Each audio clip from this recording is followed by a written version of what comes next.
The Heartland. Here, champions are revealed. What motivates us and sets us apart from those that have it and those that don't?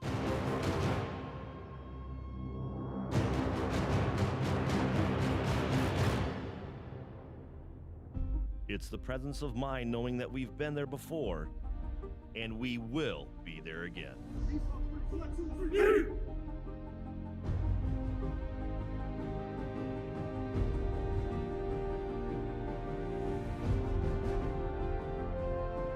It's the tenacity, the power, the passion to reach into your very soul, latch onto it, and rise above all obstacles to become legendary.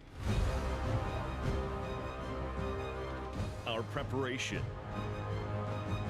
our dedication force us to endure. We may experience defeat, but we will not remain defeated. We are more than fans in the stands and players on the field. We are a family.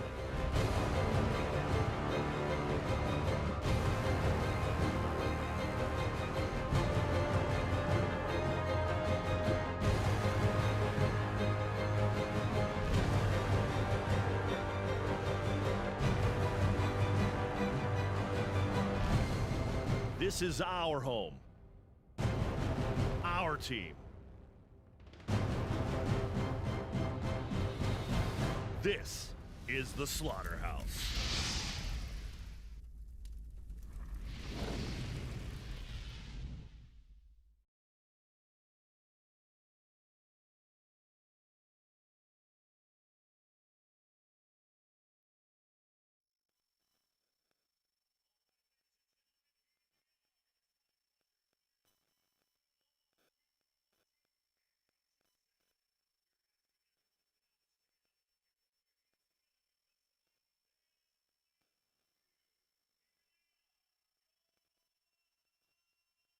The following is a special presentation of the Boomer Sports Network.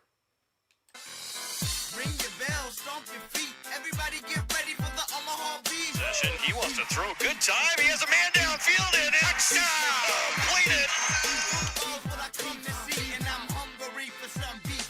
Talk about beef. And he finds the goal line. It's a touchdown for Omaha. Get ready. It's kickoff time. From about 49 yards. That's a long enough kick. It is good. Scared of the beef, I think they just might go back home and wish they never showed up in the first place. We about to beat them so bad in the worst way. Fakes the hand. Actually does give it to him. To the 20. The 15. Runs over a blocker. Everybody knows what we come to see, and that's Fisher once again steps away from it. Throws downfield. And it's intercepted. ring your bell, stomp your feet. Everybody get ready for the Omaha beef. You can't throw a pass to a fat guy. Omaha on the count of three. I need you to please ring your bells for me. Tell the whole world what you come to see. 1, 2, 3. Proud sponsors of the Omaha Beef radio broadcast include First Command, B&D Turf Cars, Bath Fitter, Berkshire Hathaway Realtor, Bree Beck, Budget Rent-A-Car, Celeron, Certified Piedmontese, Comfort Inn and Suites, CPR, Cell Phone Repair, Crown Property Management, DBS Burke, Down Syndrome Alliance, Eternal Tattoo, Great Clips, In-Phase Car Audio, Jerseys, Kingdom Insurance, King's Moving, La Smash, Lufties, Mangelsons, Marines, Mattress King, McAllister's Deli, Nebraska Ortho and Sports, Ozzy's, Peaceful Roads, Pint 9, Porky Butts, Robert's Nursery, Salsaritas, Schrock Innovations, Scores, See the Trainer, Titanium HVAC, Valley Marine, and Zero Res. Bell, stomp your feet. Everybody get ready for the Omaha beef. Football's what I come to see, and I'm hungry for some beef. Talk about beef, beef, beef, beef, beef, beef, beef. Let's talk about beef, beef, beef, beef, beef, beef, beef. Let's talk about beef. Good evening, everybody, and welcome to Ralston Arena, where it's another beautiful night for indoor football. I'm Todd Walkenhorst. Kirk Heyer and James Kerwin will be along shortly. It's the last home game of the regular season, a season that, quite frankly, we had no idea if would even finish when we started. But here we are, And after the Omaha Beef started the league season at 0-2, Omaha has won 5 of their last 6, including last week's come-from-behind victory at Salina. The Beef sit at 5-3 in league play, and a win tonight with a loss by Sioux City equals a playoff. We'll talk about this more when we get back here shortly. You're listening to Omaha Beef pregame show on the Boomer Sports Network.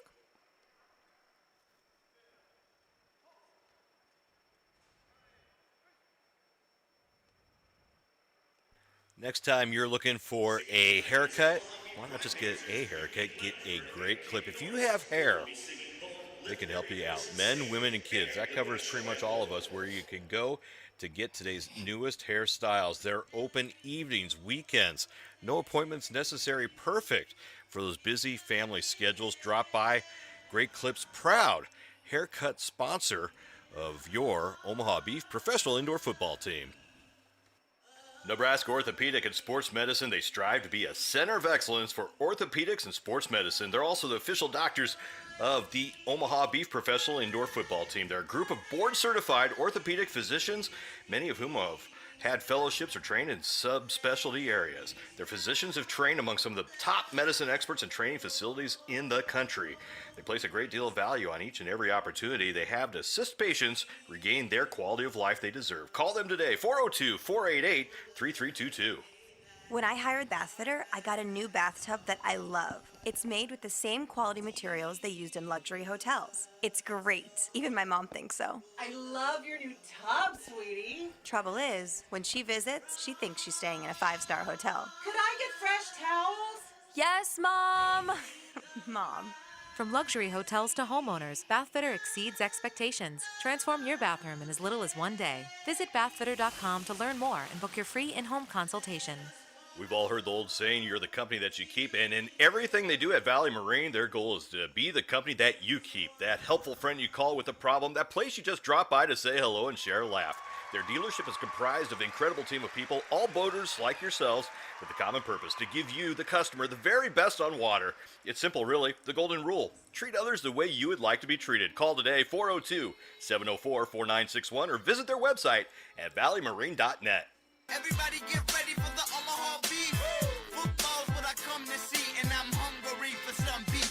Talk about beef, beef, beef, beef, beef, beef, beef. Let's talk about beef, beef, beef, beef, beef, beef, beef. Let's talk about beef. Pregame here with the head coach of the Omaha Beef, Marvin Jones. You fought the law, and you won 2 weeks ago. The law's back in here. We were seeing the scenario again. Pretty tough game down there. You pulled away at the end. I think we talked about it. You're probably a little more well-conditioned than some of these teams. I know you feel that way going into a game like this. Yeah, I think that you got to use that to an advantage. I practice hard. I run my guys hard, and they're used to that. So in the fourth quarter, they stay alive. You know, and that's something that I push every week for these guys. And plus, it's been really, really hot, and we've been practicing 100-degree weather. So we should be well prepared. You know, big win last week against Salina here at home. Probably one of the best, I don't want to even say 4 full quarters. Probably 3 good quarters and one that was probably little. Left a couple drives on the field that you like to have back. But you're starting to peak at the right time. You've won 5 of your last 6, obviously. That's a good thing. How do you just make sure you keep that progression and don't play down to your opponent tonight or give one up? Well, I think that's just the focus. I keep the guys focused on what the ultimate goal is, and they want to get in that postseason and hopefully compete for a title. I mean, that's what the big picture is. I keep them focused on that. I also continue to practice them hard. I don't change any of that stuff. So their mindset, and we're not doing anything different because we're winning. We're going to continue doing what we do, and what I know has worked and has helped us so far, and we're going to just stay that course. You talked about a couple things. You talked about postseason. You talked about being at home. You secure both of those with the win tonight. I don't know if you've done the math on that. I'm sure you have. Do you talk about that with the players? Is that the goal to, specifically for that? How big is this game because you'll lock up the number 2 seed overall? Well, it's a big game in a relation that we're still trying to build and continue to move up. So I still want all phases of the game to play well, to continue building up for that postseason. But yeah, I preached them that, hey, you know what, you're at home. I mean, we've done pretty well at home, played some big game, won a big game here at home. So this is where you want to be. You want to be in front of your home crowd. So I continue to push on this is what it's all about, man, and keep that focus. playing well, playing at home, winning at home, and that's where you want to be. Talk about the progression. Veteran quarterback Andrew Jackson. He comes in here. Let's just say he started a little bit slow. The stats would back that up. His completion percentage is way up now. Again, pushing that 70% mark. But he was around 50 a couple games into the season. So, what's changed for him, or is it just a matter of having some more help around him, some better protection, or the receivers making better catches? Well, I mean, a little bit of that is on me as a coach. I mean, we end up losing a coach. And that kind of threw some things off. So trying to find a way to integrate some stuff that he does well. So it took a couple of games for us to get that kind of corrected out, and kind of him and I sit down and we talk and we go over the game plan. We go over what he likes, what he doesn't like, what he's more comfortable with, and we go with that. Most of the stuff it's just give the quarterback what he needs. I'm just guiding him, but he's been great at what he does. The kid loves football. I mean, he'll talk football 24 hours a day. He loves the game. So when you got that type of quarterback, you just let him be in control of how he can, he can run the offense the way he needs to. He's very in tune with all that. He's one of the smartest players I've ever been around. As a ex-NFL All-Pro linebacker, obviously you don't need a lot of help on the defensive side of the ball, anybody telling you how to run things or anything, and the defense has been performing very well, number one in almost every stat category in the league. Talk about the way that they came out in that Salina game, the tempo defensively and the pressure that they brought on. We even said on the broadcast, those first two drives, they were so fired up. We didn't think they could keep that up because it's such a high level. They didn't, but still obviously a high level going forward. How do you get them fired up, and what's kind of the level you want them to play at and keep control? Well, one of the things that I did early on is I stay in their head a lot, and I continually to tell them they can do better. And I showed them, after we played Salina the first time and Sioux City and how those defensive line play and the intensity that they play with. And I told our guys, you know what? If you have any hopes of moving up or getting out of these leagues, you're going to have to play better than those guys. So I always make it a competition to them, and I always throw that out there just to, kind of jab them a little bit, And also I've increased so much for them practice-wise. I mean, they're load in practice. I mean, I got them doing some stuff that's really helped them in conditioning, and I think that has really gravitated up, and they've accepted it, and they're the hardest working group on the team by far. What's the one thing you need to stop tonight for Dodge City, or the biggest thing that you preach to your team tonight going out against Dodge City? Well, the biggest thing for us right now, I think we just got to, besides stopping that kicker, no. I think the biggest thing is Booty, not let him get going. He's still a good running back, and you don't want to let the ground game get going because, that's, going to eat up the clock. So, but I figure offensively, if we can move the ball and put points up, we can get them out of that run mode. So that's what we have to do. Win tonight locks up the number 2 seed in a home playoff game. Good luck tonight, Coach. All right, thank you, sir. That's the head coach Marvin Jones before today's game. Good thing you got done because apparently we're going to start this game 5 minutes early. So we're ready to go. Here we go. So we're the last to know. So we're ready to go. Omaha won the coin toss. They have deferred to half number 2, which means Jeremy Reynolds will kick the opening kickoff for Omaha. Moving right to left on your radio dial, James Kerwin's joining us. Hey. Say hi, Coach. Kurt Heyer all the way down on the end, and the ball fell off the tee. Must be the wind in the building as he'll reset things to get started. Beautiful Close night. the doors. Close all the doors. Everybody stop breathing. Decent night out here. Of course, there's another event going on, a couple events going on in town tonight. A sports-filled town some here. Some kind of a series of some Series, sort. swimming, all sorts of stuff. So we're ready to go and play some football here at Ralston Arena. Jeremy Reynolds' low line drive kick is fielded at the 1-yard line by the Law. Out to the 5, the 10, the 15, scoots around out near midfield before Carr is driven into the wall. Actually, take that back, Cameron Booty was on the return as the Dodge City Law will start at the 22-yard line. These are two teams that met just 2 weeks ago down in Dodge City. It was a close game until the fourth quarter. Omaha pulled away, victorious 31-19. Expect more of the same tonight, Coach. Yeah, absolutely. So, the team that we're seeing tonight was the Oklahoma team, and I think when they came into the league 2 years ago, it's always kind of been that slugfest of some sort. It's always a chippy game when these two teams play. It's the players, it's the staffs, it's the coaches get into it. Oh, yeah. I've heard about that. Heard some stories. They're out there. Bottom line, though, between the Oklahoma Flying Aces, the Dodge City Law, Omaha has not lost to either of those two franchises or the Flying Law, or however you want to look at it, as they come in tonight and try to make it 5 straight against that team. First down for Dodge City, high motion on the far side. Quarterback is swinging the pass over to Booty. Booty is into Omaha territory at the 20-yard line. Let's talk about the quarterback situation. Rajon Austin Ramsey gets a start tonight. They've gone back and forth. He actually started 2 weeks ago against Oklahoma, got pulled at halftime. Yeah. We may see both quarterbacks here tonight. Talking to Coach Davis, it's just a matter of they're both pretty close. He's been waiting for one of them to step up. Neither have yet. Well, Ramsey was pretty good a couple years ago, and he's a veteran guy. And matter of fact, on that first play, that was a great, just a nice little give to the back out in the weak side backfield. And he's a great quarterback, so we'll see what happens. 8 yards on the completion makes it 2nd down and 2 on the opening drive of the game. Play action downfield into coverage. It's knocked away, incomplete. Taylor Hawkins got his right hand on it and batted it out of the way. He had his man down there, but a lot of beef coverage, and that's a tough secondary to throw against. Yeah, he threw. There was a post route into double coverage there, basically two high safety look there, and Rajon should have went and checked it down. So incomplete pass makes it 3rd down and 2. Dodge City on the season.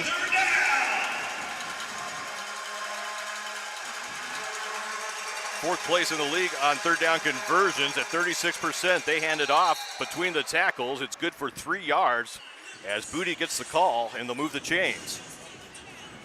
So a first down for Dodge City, and we have a lineman a little slow to get up. That's Braylon Hyder out of SMU, and he's favoring one of those legs as he walks back to the huddle, but looks like he'll stay in the game. Yeah, Booty looks like he's a tough runner there. That's a nice little gain there. Booty's had a good season so far, and had a pretty good afternoon against Omaha 2 weeks ago. 82 carries, 335 yards, 11 touchdowns on the season coming into tonight. Here's the play action. It's off the picked off. It's going back the other way. Nothing but grass in front of him. It's fake grass, and it's a touchdown for Taylor Hawkins as Omaha strikes on the pick 6 and take the lead 6-0. That was just a bad read all the way around by that quarterback. They're sitting in that arena-style offense with an extra offensive lineman in the set, and it's really easy to pinpoint receivers with the extra DBs back there. It was just a bad read by the quarterback. Taylor Hawkins' 2nd interception of the season. First defensive touchdown on interception for Omaha this year as he returns that all the way, and the Beef have scored first. You saw them looking that they wanted to test that secondary. Few have, and they're showing why right there. Yeah, Todd, it's just they have an extra, basically with the extra offensive lineman in there, that DB helps. Flag on the extra point. The kick is up. It's good. I believe we'll have a legal defense or procedure on the defense. We'll get the call as the teams appeared to be going off the field, and it was an infraction. It's actually going to be a legal substitution on Dodge City. So they'll bank that penalty to the kickoff, and Omaha is out in front 6-0 or 7-0. There you go. 6+1. Russ. Hey, I'm super stoked for Taylor. I just saw him at the gym the other day. He was getting after it, getting after those weights. He's got big sights on hopefully making it to the next level. I saw him getting after it in the weight room. Just happy to see him starting off the game this way. Do you work out? Sometimes. Occasionally? Just hanging out. I just go there to, act like I'm doing something. So you can name drop. Exactly. 7-0 Omaha, 11:56 to go. First drive of the game. Dodge City was moving down the field, got into Omaha territory. Taylor Hawkins returns the pick 6 up the far sideline for the Omaha score. So, Omaha out in front. We've been talking about a lot of the stats. Kirk and I were talking about before. Omaha #1, just pretty much down the stat sheet in every category on defense. The offense is not bad. They're in second place. They throw into it. Well, now they're -5 on turnovers still, though, on the season, even with that one. I mean, you would not expect that with the record, and that shows, I think, some potential that hasn't been reached yet. Bounding kick picked up at the 5-yard line, and nice kickoff coverage by the Beef as Davis comes back with the return this time out to the 17-yard line, Kirk. Yeah, and I think they used to call those tackles a bulldog because he had him right around the shoulder pads and put him to the ground. He took a ride for a couple of yards and showed that size, but he brought him down and made the play. It's kind of a Pierce thing, bulldogging. Out west. First quarter, Dodge City offense on the field once again. Omaha defense puts the first points on the board for Omaha. We'll see if they make any quarterback changes in this game, but Ramsey will stay in right now. And that's a play that's broken, and the ball looked like it almost came loose. As the Omaha pass rush, Zaya Gibson got back there. The play was in trouble from the beginning as players were running over each other in the backfield, and Gibson almost took that ball away. If he would have, he would have ran it in because there's nobody behind him either. Again, you know, Todd, I'm not a fan of the formation or running with that extra offensive lineman in the formation itself. So you got 4 offensive linemen. It just gives the defensive person, you have an advantage with the extra DB with 3 receivers. Everybody just piles in on the box. You're trying to run an ice one there. You got nowhere to go, and they look disheveled right now. Yeah, and I don't know how much of that personnel is necessarily strategy as opposed to protection. Well, not protection as well, but no, just injury and personnel they have available at the positions. Nice run by Ramsey. He scrambles in Omaha territory inside the 15-yard line, down near the 10, and that's why Ray John Ramsey keeps getting that starting position back. Nice little play action and just took it on his own, and that's good for about 24 yards. Well, it looks to me like they're selling out to the run game there. You know, obviously, again, with the extra offensive lineman, it's just a simple gun read option by the quarterback. He saw the defensive end coming down hard on the running back. He pulled it and went and got a nice gain. So first down for Dodge City at the 12-yard line of Omaha. Dodge City trying to get on the board after the pick 6 by Omaha to start off. Booty straight up the middle. He's good for about 4 yards. That'll be second down and 6. Very shifty runner. You see him trying to find those gaps. Yeah, it's, again, you know, just running inside zone. Simple little play there. It didn't look like Ramsey was going to play any kind of read option. I think it was pretty much straight dive. So they spot the ball at the 8-yard line. It'll be second down and 6. Dodge City can get a first down just inside the 2-yard line. They trail by 7 here early. We're under 10 minutes left in the first quarter. Play action. They hang on to it. Ramsey looks down, checks back to Booty, actually completes it to him. Wish he hadn't, as he was met immediately by Malcolm McCoy, the linebacker out of Lindenwood University, for the stop and loss of about 4. You know, again, you know, with that extra offensive line, it doesn't give you another option. They should make him an eligible number and let him get out in some route combos, because it's really hamstringing the quarterback as far as his options are concerned. Yeah, that was a one receiver out basically, and with a check down to the right side. Right. There you go. Now they finally get him off the field. Dodge City is a team that will use that tight end, which is eligible. They have to declare one of the linemen. We've seen them pass to him, including the game 2 weeks ago. That'd be the fat guy, Kirkheyer. High motion in the slots, third down and 10. Here comes a pass rush and thrown into the ground. That has to be intentional grounding. There's no receiver, and the ball did not make it to the line of scrimmage. There's no flag on the play. And Marvin Jones is coming out asking who is he throwing to. It didn't get to the line of scrimmage. And we see Richard Davis getting in the face of his quarterback once again, trying to help him out. We saw this 2 weeks ago, and it led to a benching at halftime. Yeah, just not really smart move by the quarterback in that situation. And the beefhead at midfield isn't eligible. Yeah, you can't throw to him either, but no grounding on that play. Big break for Dodge City. That would have backed it up and made it a longer field goal, as they have one of the best in the business. It's Brett Mathis, 8 for 20 on the season in field goals, 40%. That's number 1 in the CIF. This one will be a 25-yard attempt to put Dodge City on the board. Ramsey with the placement, and this one's going to go to the left. That's got to be a penalty, Coach. And it goes wide, but he hit him. He got a hit as they came in hard. That was Chris Perry, and Chris Perry took a little piece of that as well, as both of them are on the ground. And that's going to be an easy roughing the kicker. Yeah. Chris goes hard, man. That's just an accident. You know how it goes. Perry does go hard. He is the veteran defensive leadership on this team, and you can tell as he took a piece of it as well. He's slow to get up, and Mathis is still on the ground being treated. Timeout on the field. We'll come back. Fresh set of downs after the penalty for Dodge City as they work on Mathis. We'll be right back. 7-0, Omaha out in front. You're listening to Omaha Beef Professional Indoor Football on the Boomer Sports Network. Who are they, might you ask? Well, if you own a business in the metro area that could be one of your best friends, they are one of the best local printers for quality digital, commercial, and wide. Comfort Inn and Suites on 70th and Grover is Omaha's freshest hotel with a great central location. Just completed a total hotel renovation. They feature rooms and suites that include high-speed internet access, free full hot cooked breakfast daily. They feature the on-site Firewater Grill. It's the home of the Omaha Beef Coaches Show on Monday nights, serving local favorites daily. Hotel is located just off I-80 at 72nd Street, within minutes to several attractions and businesses including the Furniture Mart, UNO, Horseman's Park, Funplex, Ralston Arena, and also the new Baxter Arena. Comfort Inn and Suites on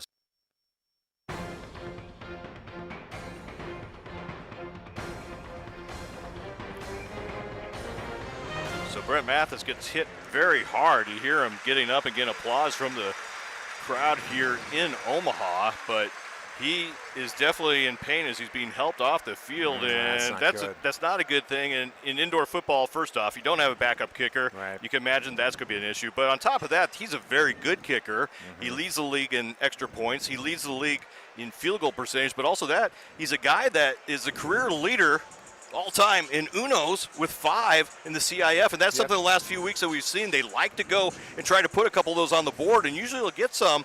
That's really going to affect their production. And he is the second leading scorer on the team, beyond Booty. So they're taking him back down the tunnel. That's not a good sign. We'll see if he is able to return. That did not look good going off the field there for the kicker, that's for sure.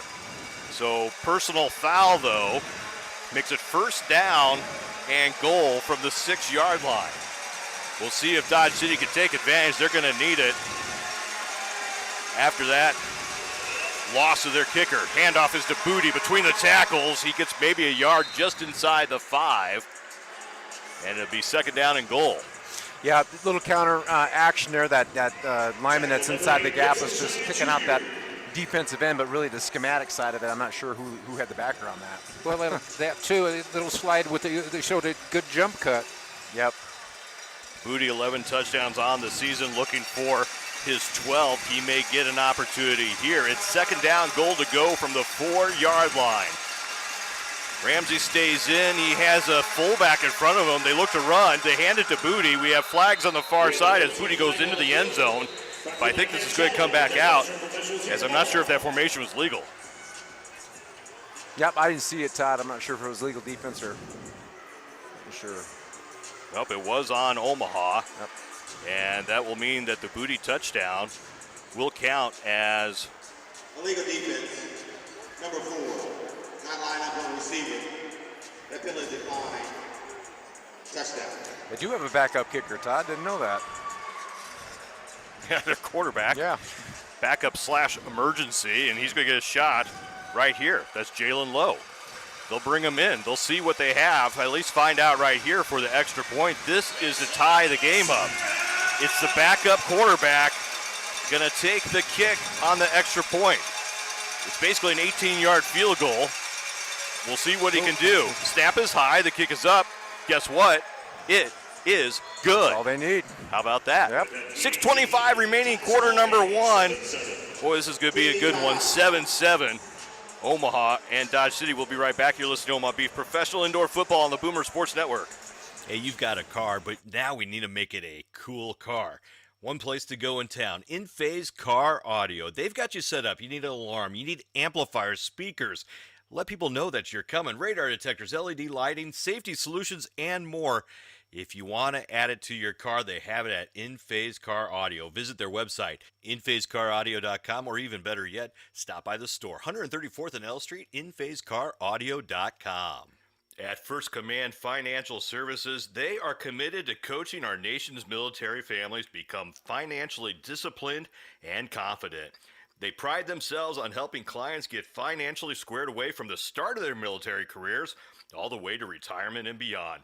Give them a call today. It's 402-291-3040, or visit them on their website at firstcommand.com. Proud sponsors of Omaha Beef Professional Indoor Football. Do you currently live in a rental property? You're looking for a new rental house? Just remember, all property management companies are not the same. Do you want the phone to be answered when you call the customer service line? Do you want them to fix those things that break in your kitchen, in your bathroom? Do you not want to be overcharged on your security deposit when you move out? Do other guys do that? We don't do that. It's Crown Property Management. They're part of Keller Williams Greater Omaha. Check them out today. Experienced Property Management Company. Check out crownmanagementomaha.com for your next rental. When looking for your next rental, Blaine Hunter, he grew up barbecuing in South Texas from a very young age. He is helping his dad check in the temps of fires as soon as he could help.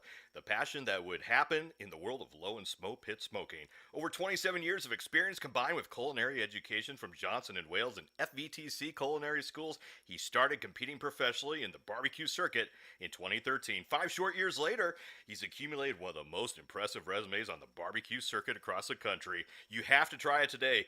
154th just north of Maple and at PorkyButtsBBQ.com.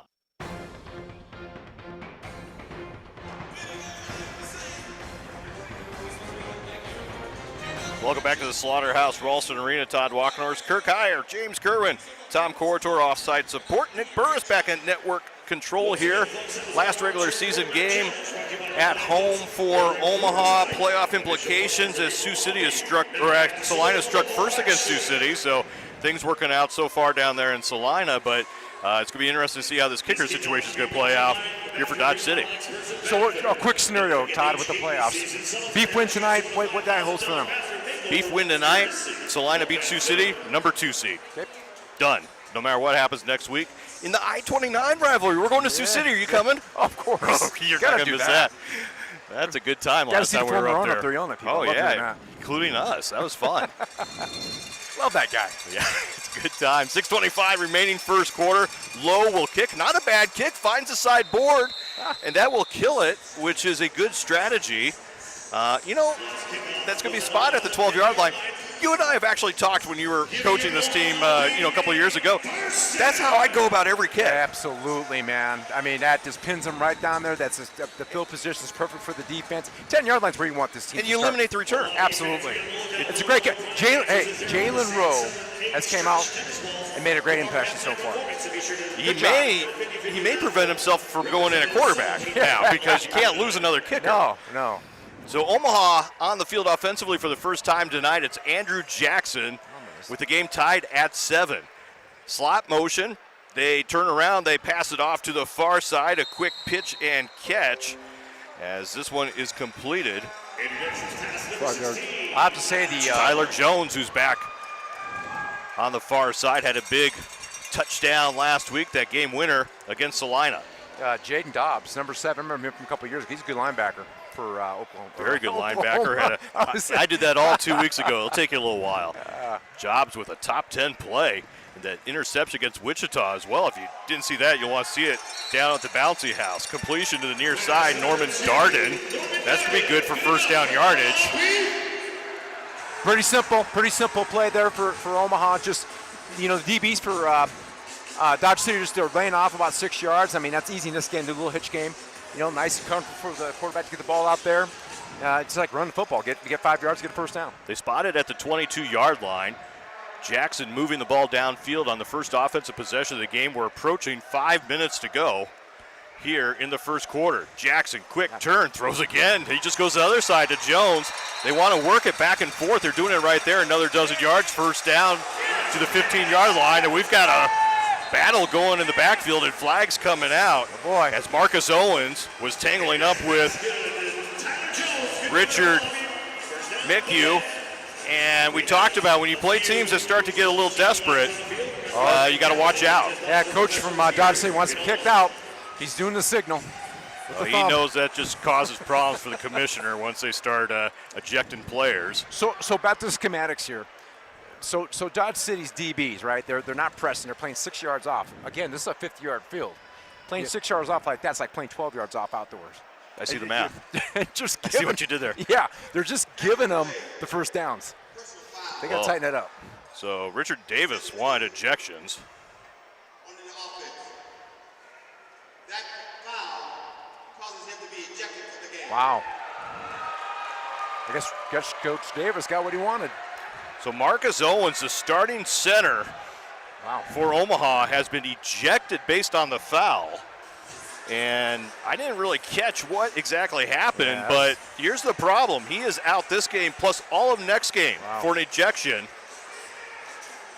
And I didn't see it. Kirk, you on that one? No, I didn't. First thing, but he was pounding on him. And punches were thrown, and that's what's going to get the ejection as he was on the ground. So once they iron this all out, it's a 12-yard game, and then they back it up 15 yards with a penalty. So a net loss of 3, but a huge loss as Omaha loses their starting center. Well, Junebug can play that. Junebug will play center, Yep, they moved Junebug over to center. And Randy Rouse will come in and play. Omaha will rotate players, but Robert Cuba now is playing right guard. He's going to have to play both ways. Go. Jackson rolls out, looks downfield, and some contact on the receiver. No flag as they tried to get to Rashad Pargo. It'll be 2nd down and 10, and you're just already seeing it's getting chippy, especially when they go to the far side is where the benches are and the players are over there. I don't know which is worse, the far side with the benches or the near side with some of the staff I see on this side. Well, hey, back to Jaden Dobbs, the linebacker for Dodge State. That was nice coverage, but he did have his arm around his back, though. It looked like he got away with a little bit of a hug, if you will, on that. Makes it 2nd down and 10, approaching the 4-minute mark. We're tied at 7. Opening offensive drive for Omaha. Jackson takes it. There's Pargo, midfield. Stutter step outside, but Dobbs is there to stop it. 7 yards on the carry will make it 3rd down and 3 as we go under 4 minutes left in the first quarter of play. Yeah, Dodge City's shown a little tendency already defensively. When their linebacker sits weak side, they're dropping a lineman into that soft zone, where Pargo did a nice job of finding that soft area there between that area, between the lineman dropping and the linebacker dropping to the weak side. So they spot the ball in Dodge City territory at the 23-yard line, 3:40 and counting. It is 3rd down and 4. Here's a little sweet play as DeBose gets it. He has some good blocks in front of him, finds a 1st down marker, leans into the wall, and he needed 4. He picked up 5. It'll be a 1st down for Omaha. Yeah, again, another play they could have had too, Todd. They're in that 3-by-1 set. The receiver that came in motion there, that Z receiver came in motion, that DB was sitting 10 yards off, and that was like 3 yards for a 1st down. What was it, 3 yards there? 3 yards. Yep. That little sweep play was a play that Andrew Jackson was requesting to get in the opening drive, and they got it in right there. Actually sat in with them as they discussed the first couple series. Got some stuff coming. I don't know. Okay. I don't know if we should talk about that or not. Don't Let get it away. go, huh? He might be bugging in on He you. might be listening. 1st down at the 19-yard line, Dodge City. Omaha on the move, trying to untie the game. Here's the handoff to Jones, and Dobbs once again penetrates the middle and tackles Deshaun Jones for a loss of 2 yards. Be 2nd down and 12. Yeah, Omaha tried to get a little crack on him, a little side crack block. He beat that and got underneath on a tackle for loss. Nice job of that linebacker. Ball's at the 22-yard line, 2.5 to go. Score tied at 7, opening quarter here at Ralston Arena. Second to last regular season game of the year. Omaha travels to Sioux City, Tyson Event Center, next Saturday night. High motion, the snap is over Jackson's head. He has to fall on it. Can't even get rid of it, and that's going to be a huge loss, but you're seeing the results of having a backup center in the game, and that's a big play as Omaha miscues on 2nd down. Yeah, just basic quarterback center exchange. I mean, that's basic football, and that's going to cause you problems. You can't get that taken care of. Loss of 18 yards as he snaps it over Jackson's head. It's going to be 3rd down and 30. They're going to snap it from their own 10-yard line. They need to get to the Dodge City 10-yard line to get a 1st down. They'll spread them out. Empty backfield for Andrew Jackson. Men in motion. Jackson has pressure. He's near the goal line. He's brought down in the end zone, but they'll say he was outside. Richard Davis wants it in the end zone, but he's not going to get that call as they sack him at the 1-yard line. And the result is 4th down and 39, an obvious kicking situation. Yeah. Again, having a changeup and that offensive line is going to cause a lot of problems for Omaha. They're going to have to rethink some of their strategy and how they're going to get that center quarterback exchange and what they do off that. Marvin Jones actually cheats a little bit, and he has 5 defensive linemen, so he could rotate them out. Yep. You see that right now. You lose an offensive lineman. Robert Cuba now has to play offensive line. He's going to play both ways. Yeah. And then Junebug obviously moves over to center. Not quite the center that you just replaced. It's always been a tough strategy what you do during game week in preparing for these type of things. Sometimes you carry 4 O-linemen. Sometimes it doesn't. You go three offensive linemen and 1 defensive line. You know could play O-line, so Kuba would be that guy. 4th down and 39. Omaha's going to have to use a timeout to talk this one over before they kick from deep in their own territory. We'll take it with them. We'll be right back. It's 7-7, 42 seconds left of the first quarter. You're listening to Omaha Beef Professional Indoor Football on the Boomer Sports Network. Cell phone repair with 5 locations. Lake Manawa, 79th and Dodge, 148th and Maple, 168th and Center, and 24th and Cornhusker. Expert repairs done fast. Gadgets play a major role in your personal and professional life. When your phone, tablet, or laptop breaks, you need professional service fast. That's where we come in. Is your phone dying too soon, or are you constantly hooking up to your charger? The experts at Cell Phone Repair can get it replaced 30 minutes or less so you can stay connected. Stop in today to one of our 5 locations or find us online at cellphonerepair.com. CPR, bringing your gadgets back to life. Ozzy Sports Bar and Grill. It's a locally owned, family-friendly sports bar striving to be everything a neighborhood spot should be. Enjoy their delicious homemade food and casual atmosphere while you watch your favorite games or just catch up with family and friends. Whether it's group gathering, business meeting, dining by the huge open-air patio, partying with all your friends and family, they do it all. At Ozzy's Roadhouse, they want their place to be there anytime you need it. Visit them today online, Ozzy'sRoadhouse.com, or in person, 127th Westport Parkway in La Vista.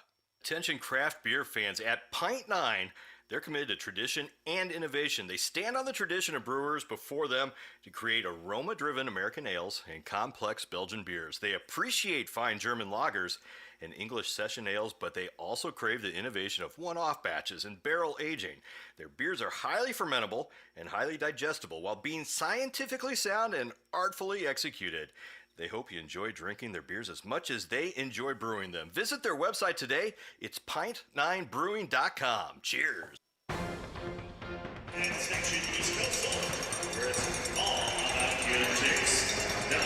Fourth down and 39 from their own 1-yard line. Jeremy Reynolds is backed up against the wall. This is going to be a long field goal. That's what they call basically a punt in indoor football. But you're in a dangerous situation as Rashad Pargo will actually be long snapping, and they don't have their normal distance. You just got to get out of here. Ball's down. He doesn't. It's blocked. It's in the end zone. It's a touchdown for Dodge City, and that's what happens when you get backed up in this league against the wall. And Lance Mathers got the block and just grabbed the ball. Yeah. He's right there in the end zone. It's a touchdown, Lost City. They're out front. Wasn't even close. That's the little things that we always talk about. You know, the center, that huge play with that center and the long snapping in this game is minimal. And to begin with, Jeremy Reynolds, we've seen throughout the years, one who's taken a little bit of time getting that ball off just normally. So not a surprise there. And we're seeing things after the ejection fall apart quickly for Omaha as Lowe will come in for the extra point. High snap to get it down. It kicks it up, and the backup kicker / quarterback's 2 for 2 on extra points. Jaden Lowe has been, you go back to even the kickoff and pinning him down on the 10-yard line. Hey, he's making an early play for CIF Special Teams Player of the Week, Kirk. You know, it would have been better trading 2 instead of 5. Just take the ball and lay down. If you could think in the future, right? You take the safety. Yeah, it was a matter of who they umpiled there, who had the ball, whether it would be a safety or a touchdown. But Mathers just got it. It went right into his breadbasket. He hung on to it, and he was there. It was over. Now, let's talk about everything going on here. We talked about the ejection, that you're starting center. League rule, he's out next week too. Yeah. Now, the problem with that is next week is the final regular season roster, which is your freeze for your playoffs too. So you have to have him on there. You have to serve your suspension if you want him for the playoffs. Right. Now, if Omaha could come back and win this game, next week may not matter as much. So that's a good goal for Omaha right now. Wow. But that's if you need to replace him, he may not be around for the season. That's an interesting scenario. Wow. So we'll have to see how this game plays out. You know, Here, Omaha needs to figure out what's the best snap for the center, under center or in shotgun, and go from there and get the run game established. That's what they got to do on this drive. Lowe will walk it off to kick it off with a 7-point lead. 18 seconds to go here in the first quarter. Low kick. It's going to be a bouncer. Nice. Deshaun Jones picks it up at the 3, out to the 5, the 10. Tries to find room up the left sideline. Stutter step at the 20, into the wall at the 22. 20 yards on the return for Deshaun Jones, where Omaha averages about 20 yards on every return, so they're pretty good there. Deshaun Jones with the majority of them. He averages just under 19 yards, and Omaha will start at the 22-yard line. They'll start the clock. We'll see if they get a play off here in the first quarter. And Todd, I got to give credit to Jalen Lowe again. That wasn't a bad kick. I mean, really, they lost contain on the coverage, and that's really could have had Omaha pinned down another 5 yards back, but it's still a nice job there. Yeah, I think they'll want to see if he could start getting it back towards that wall, though, like he did that first kick. But not too bad here. Jackson will go under center. This was the plan on drive number 2. As they hand off to Deshaun Jones, that wasn't the plan. We have a flag on the far sideline. We may have an illegal defense as they are playing hard up to maybe a little past the whistle. No gain on the play, but let's check in on the field with the flag. Jaden Dobbs is on fire too, boy. That kid's a nice linebacker. Number 7. And it is going to go against Omaha. Let's see what the call is. Nope, take it back. Number 7. He was before the 5-yard mark. 5-yard penalty. First down. So it's against Dodge City. You have to line up 5 yards away if you're in that middle position and not on the line of scrimmage. So he's an aggressive player. He's a fast reader. So sometimes being a fast reader in this game, they're thinking you're blitzing or stemming or whatever, and that gets you illegal defense in this league. And he's trying to talk with the official about it, but they don't want to hear it, and time expires. We've played 1 quarter of play. Wow, how about this? Dodge City out in front of Omaha, 14-7, but Omaha has the ball in Dodge City territory. When we come back, you're listening to Omaha Beef Professional Indoor Football on the Boomer Sports Network. If you're moving to or from Omaha and you're looking to hire the best local moving company, look no further than King's Moving. Whether you're buying a new home in the metro area, or you need to move a commercial business from one location to another, or maybe you're moving in or out of an apartment, lots of stairs, or an assisted living center, they're licensed, insured, and highly trained moving experts. They can help. Call them today at 402-676-0719 or visit their website at kingsmoving4you.com. At Schrock Innovations, they're proud to be the best in computer repair services for Omaha, Lincoln, Papillion, and Des Moines. Computer repair is a passion for the technicians at Schrock Innovations, and they know your time is valuable and you need your technology fixed right away the first time. And they are proud to be a leader in computer repair as well. Call them today, 402-884-0880, or visit them at SchrockInnovations.com for locations near you. Hey Beef fans, our official car rental company, Budget Car and Truck Rental of Nebraska, has convenient locations throughout Omaha, Lincoln, and Grand Island to serve you. Budget is locally owned and operated, and now by joining their free loyalty program, Better Way Rewards, you will earn free rentals with every trip you take behind the wheel of a qualified budget rental. Visit budgetnebraska.com now to sign up and to book a reservation. Use the promo code BEEF for a 20% discount and never miss a beef game. Back at Ralston Arena, an interesting night, last home game of the season. Getting ready to start quarter number 2, 14-7, Dodge City out in front. Hey, let's look ahead to halftime. Because I actually put together a halftime show tonight. How about that? Oh, awesome. First off, talk to one of your favorite coaches, Richard Davis. Oh, man, I can't wait. It's been an interesting season. They're supposed to start in Enid, Oklahoma. They end up in Dodge City. They still live in Enid. Wanted to get behind the scenes, find out a little bit what's going on there. We talked to him. Yeah. It's a fun story. Oh, yeah. Also, guess who's going to drop by here?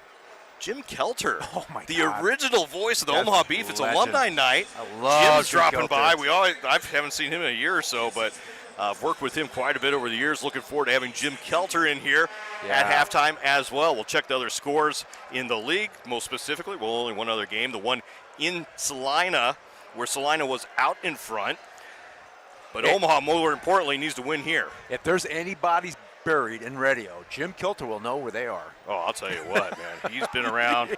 That guy's awesome. Incredible. And he's got the got the voice for it, too. Oh, Lots yeah. of smoking in his past, I assume.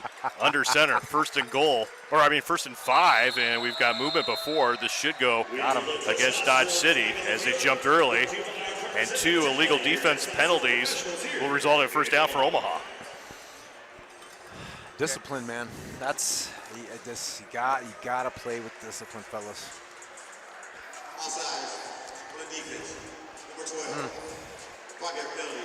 Those things will kill you in this game, Kirk. Kirk says yes. Yes, true. That's true. He came out of his stance. That was it. Didn't make a difference if he crossed the line or anything. First down It for was Omaha. illegal. Ball spot at the 18-yard line, Dodge City. High motion far side. Jackson again under center. Pitch over to Deshaun Jones. He's sandwiched together, but he picks up 2 or 3 yards. It could be second down and 7. We see Deshaun Jones really start to pick up his game in the last, really, 1.5 games. It's the second half in Dodge City where he really started to put some runs together, and you see that confidence building for him. Yeah, great call there by the beat. That actually the Dodge City had slanted to the field, so it was an easy block by our right tackle just to seal that off. And they keep doing that. If you get in tendency with Dodge City doing that could be a big run night for Omaha. Omaha really, though, out of their offense as Andrew Jackson now still under center. That is not the offense that Omaha wants to run, but with the center situations, Omaha offense they are going to run, and here's a handoff in the backfield. It's good for another 4 yards. You know, guys, that's an offense that we saw last week in the first couple series with that action. Which is change, which actually helps Deshaun. I mean, he's that type of. It was a better fit for him. Joshua Robinson with his first carry with the beef as he was added on from the free agent waiver wire this week. Third down and 1, Omaha at the 10-yard line. Jackson under center, Jones behind him. They'll give it to Jones. He's got a gap. He's got the first down.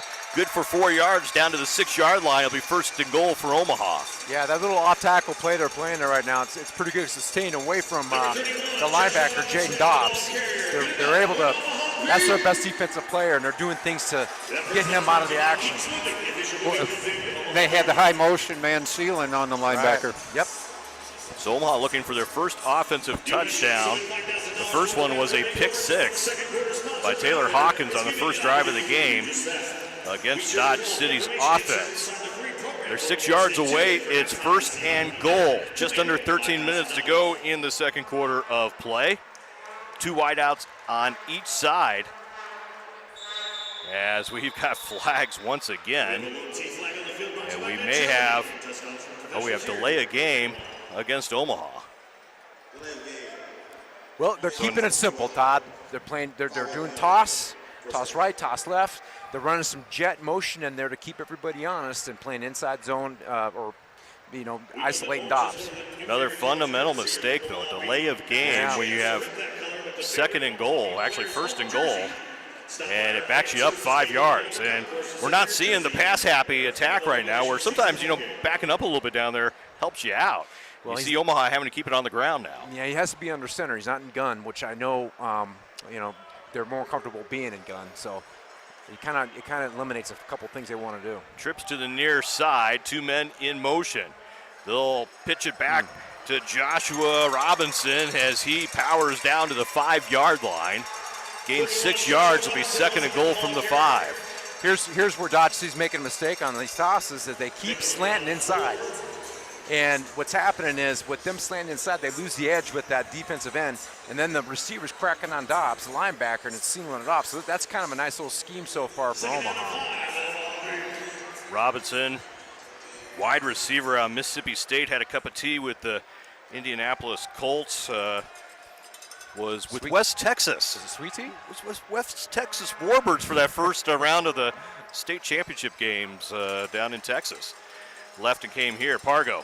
On the right side, he's got some room up the board. Did he find the goal line? No, they're going to say he's out of bounds at the 1. Nice block by the receiver out there. What was that? Looked like it was Tyler Jones leading the way. And it'll be third down and goal for Omaha. Now, unfortunately, worst third down conversion team in the league is Omaha at just over 30% this year. It's been a struggle for them, but good news is, guess who the best fourth down conversion team is? The Beef. Yeah, I might just kneel down right here. I don't know. You know, the other guy that's doing a good job is Rouse. He's playing that right tackle. They're doing a good job with him sealing off that end and getting an edge over there. I'll tell you what, offensive linemen, if you never hear their name, you know they're playing pretty good. Well, he's playing good. But, you know, and also will be happy you brought him up. Dotsy's playing into their hands. I mean, I don't know what their scheme is as far as trying to slant and sealing off the back, or if Dobbs is getting cut off, and that's their best play. They got to keep him. They got to keep those offensive linemen from Omaha occupied if they want to have any success defensively and let Dobbs fly. The inside middle linebacker for Dodge City. So we now have the referee, Vernon Brakefield, over at the replay monitor. We have a timeout that was called by Omaha. I don't believe there's a challenge. I never saw a challenge flag. That last play was up the near board. Could be a touchdown. It could be, but you have to have a good view of it. Yeah. That's the key, and you just don't. never know. We don't know. Yeah, we had the horrible board on our side, so we couldn't see where he went out of bounds at. But good news, the cameras are actually on the other side, so it's the right side to be on. This appears to be an official-initiated replay, as a challenge flag was never thrown. Interesting thing was, though, Omaha was going to run a play already and had to call their own timeout. Yeah. To get the official-generated replay. Interesting. Yeah, very good. Richard Davis don't like that. Oh, no. He's pretty animated down there. He's giving his defense a little pep talk. And now we'll bring another official over. This is a two-official replay review. We're getting serious now. Yeah, you know what? The longer they're down there, the more it tells me this could be a score. I don't want to give anybody's hopes up, but you never know. Well, here you go. Well, we're going to find out. The suspension is going to come to an end. Maybe. And he's not going to tell us anything. So I guess it's going to stay. I see the third down mark. I guess you just want to watch it again. All right, here we go. Third and goal. Vernon need a break. My gosh. Third and goal for Omaha. They want to see Jackson what they under missed. center. I formation. Don't see that often. Here's the handoff to Jones. Jones has a blocker. He leads to the goal line. I think he got stood up. He did. Wow. Whoa. Looked like he was going to get there, and then he hit a wall. It's just outside the goal line, and it's going to be 4th and goal. That's one I've never seen him play where for sure 100%. He was going to score, and out of nowhere, Dodge City gets stopped that thing stone cold. He had no body lean. No, He didn't. He straight up. Super high. Straight up and down. You're right. So if you stay with the stats, worst in the league on third down, did not convert there. Now 4th and goal from literally a couple inches out. Him and See if June Andrew Jackson. Andrew Jackson under center. Will he keep it? On Goose. Here's the movement. Nope, they'll hand it off. I don't like that. Jones goes outside. He reached over. I think he got it, though. He did. Touchdown, Omaha. This one they reviewed. Ran a long ways to get there and had to lean over the goal line to get the score. But it appears he has, and Omaha's within one. Yeah. See, but I thought he was going to call the old quarterback sneak on Goose, where he just you got Junebug with Jackson in front of you. I don't even have a calculator, but it's a lot. You just lean forward. You think you got a shot, but you got a pretty good linebacker back there too. So they decided to try outside. But you don't call anything. You just walk right up Goose to center and follow him in. You could do that. Goose to center. Yeah, quarterback sneak on I'm not touching that. 8th grade Pierce Blue Jay football. Jeremy Reynolds with the extra point. Didn't look like anybody was ready, at least on defense. We got flags that come out. We'll see if the offense was ready. Hopefully they were, so the point will count. And see if the defense was illegal. We'll wait the call. Everybody's leaving the field. I think this will go on Dodge City.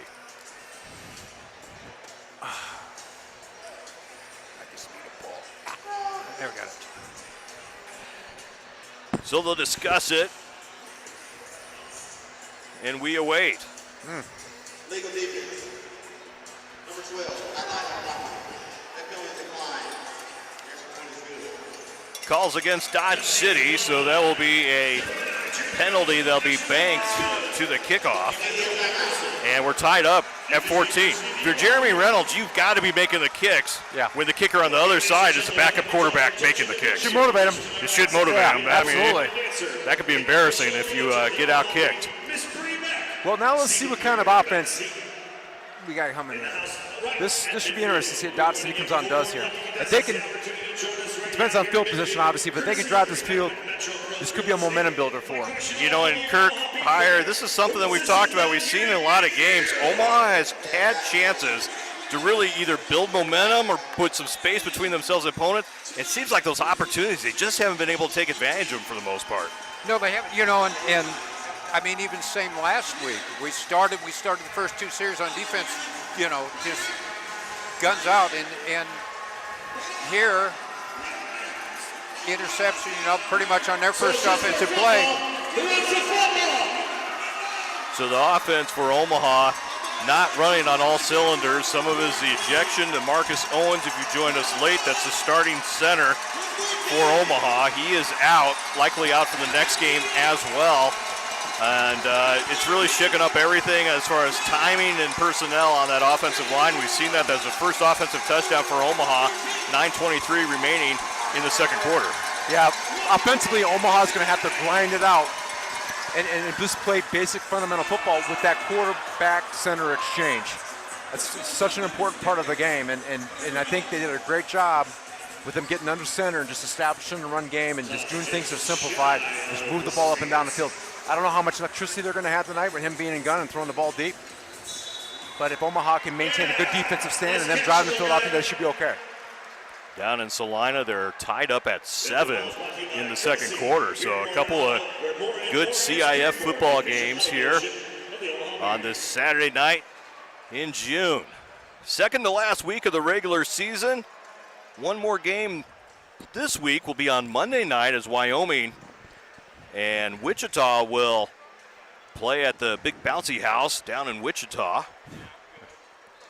Playoff implications in all three games this weekend. Jeremy Reynolds will set the ball on the tee. 2 men deep, including Cameron Booty for Dodge City. See what Reynolds does on his first kickoff of the night. He bounces it. Good high guy. It's going to be fielded by Booty at the 7. Out across the 10, the 15, into the boards. Out to the 18-yard line. That's where Dodge City will start. You know, we were down in Dodge City 2 weeks ago, and, you know, it's been a struggle. We'll hear about it a little bit more at halftime, but, you know, we've got some good things coming down in Dodge City, and let's just say the game got moved to Saturday night next weekend. That's better than a Thursday night. Sure. I think. That's always good, right? Got some announcements that are going to be coming at that game in the next few days. Dodge City. Anything about Wad Earp or OK Corral? No. Okay. Not that I know of, but you never know. You'll want to stay tuned. You know, what those guys have been through this year, this franchise, Dodge City, it's amazing. Incredible. Yeah, they're very competitive. They'll start this drive at the 19-yard line, under 9 minutes to go, second quarter. 2 wideouts in high motion, Booty in the backfield. They'll hand off to Booty, and he finds a couple yards. He turns that into a gain of 3. Nice job of shifting into the gap, leaning forward, and turning that into a gain. There was no space there. None. He was able to find some. I don't know. It's like a credit card right there. Booty, the running back for Dodge City.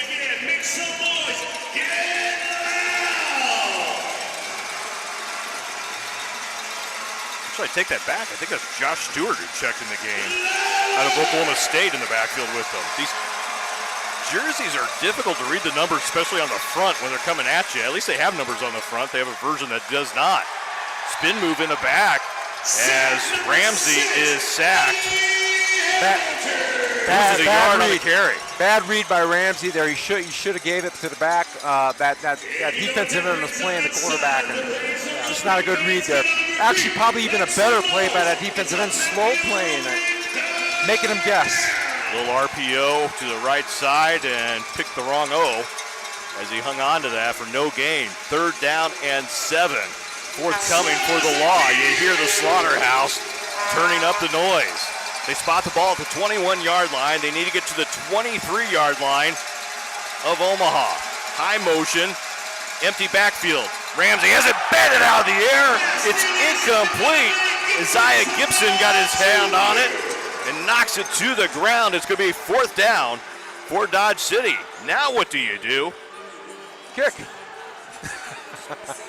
So interestingly, it looks like they're going to keep Ramsey on the field, but if the kicker does come out, remember he's a quarterback now too, so might have some options. I'm sure they haven't practiced that, but Coach Davis is going to roll the dice. Here we go. 4th down and 7 in his own territory. We're tied at 14, under 7 to go.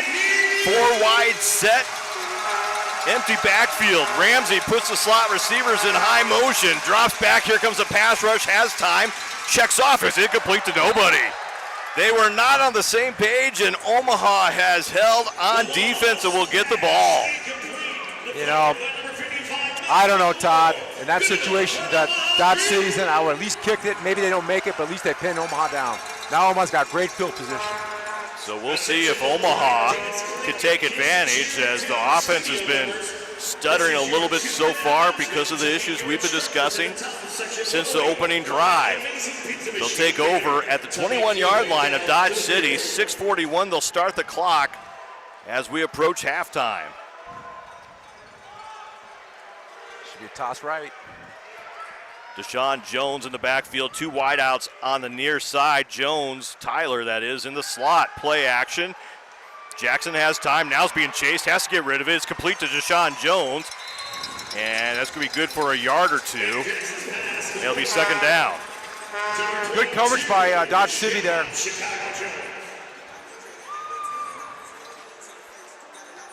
Ball to the 19-yard line. Jackson was 2nd down and 8. He was able to elude some people there and keep that play alive, but I tell you, that was good coverage there. Under 6 minutes to go, Omaha taking their time.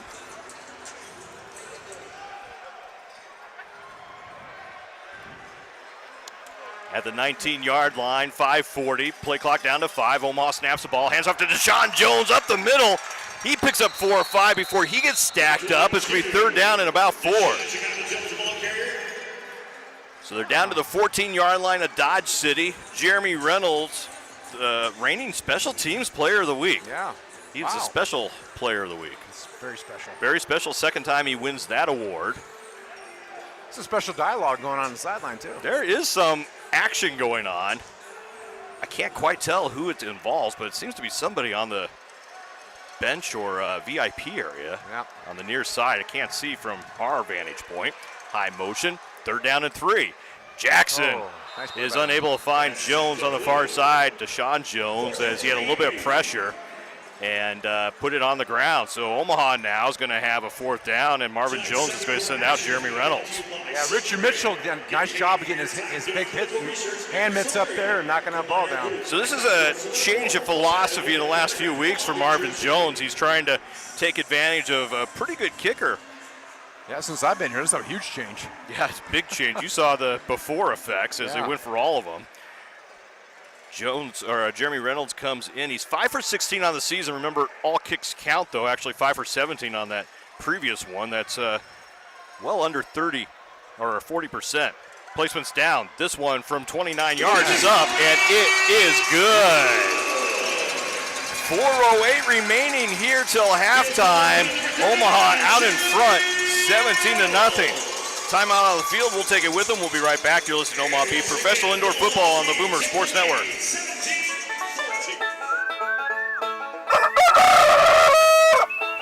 Hungry for a quality fried fish meal? Head over to Luffy's Fried Fish, located off of 72nd Street here in Omaha.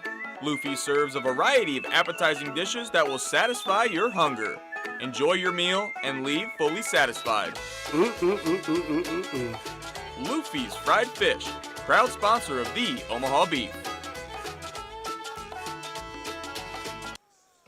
Solarion conducts clinical research studies for pharmaceutical and biotechnology companies for investigational medicines currently in research and development to treat a wide variety of illnesses and conditions. You could be a part. Find out more. Call them today, 866-445-7033, or visit Solarion online at their website. It's helpresearch.com.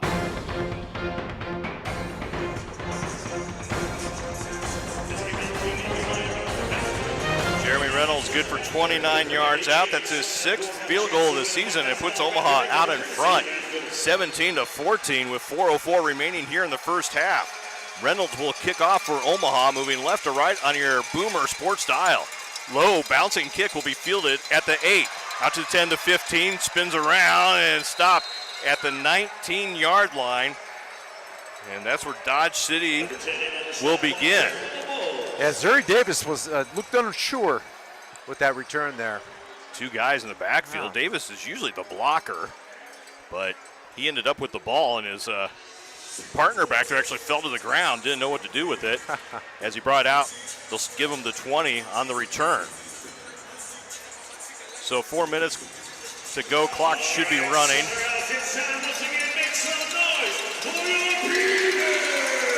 As Dodge City breaks huddle. They trail by 3. We're under 4 to go in the first half. Dodge City does have all 3 timeouts left. Ramsey, play action, keeps it himself, far side out to the 24-yard line. That's good for 4 yards, be second down and 6. They went back to the offensive formation he first started with Jaden Lowe's your quarterback. That is Jaden Lowe's checked in now, so puts his kicker in, Yeah, quarterback. Why not? Well, of course, you saw Omaha. Well, if you're not going to kick, you might as well, why be not? quarterback. Put him in a quarterback. So the second time in 2 games, we see Jaden Lowe come in relief of Ray John Ramsey. Last time was at halftime 2 weeks ago. This time, it's with 4 minutes left in the first half. 2 wideouts on the far side, high motion. We have a flag as this one is handed off to Josh Stewart out of Oklahoma State. Picks up about 2 yards. I think we're going to have a legal defense.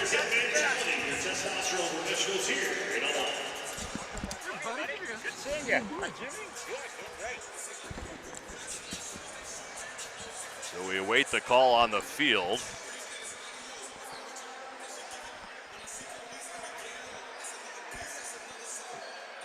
And actually, here we go. Still waiting. We have legal defense on number 3. 5-yard penalty. Second down. So the legal defense on Omaha will be a 5-yard penalty. They'll mark off 5 yards, be second down and 2 as they move the ball across the 25 into Omaha territory at the 22-yard line. Well, this gives Dodge City an opportunity to take a long shot here, second and short. We'll see if they do that with Jaden Lowe, who's in for his first drive at quarterback. Looks like Davis wants a first down. Yeah, it shouldn't be first down. They picked up the 2, and then, they confer it is second down. Pretty sure coach is wrong on this one, and he'll lose that argument. We've seen him wrong on downs before here. That's not unusual in Omaha, but got it right this time, I believe. Second down and short. Here's a pass rush. Lowe will scramble. He's got the first down to the 15, slides down to the 14-yard line. It'll be a first down for Dodge City as they move the chains. We're under 3 minutes till halftime. He definitely brings a little bit more mobility in the pocket than Ramsey does. He does have that ability. That talking with Richard Davis, after last game, that is what he said he likes more about Jaden Lowe, a little more two-dimensional. But the majority of the snaps have still gone to Ray John Ramsey through the first 9 games for Dodge City.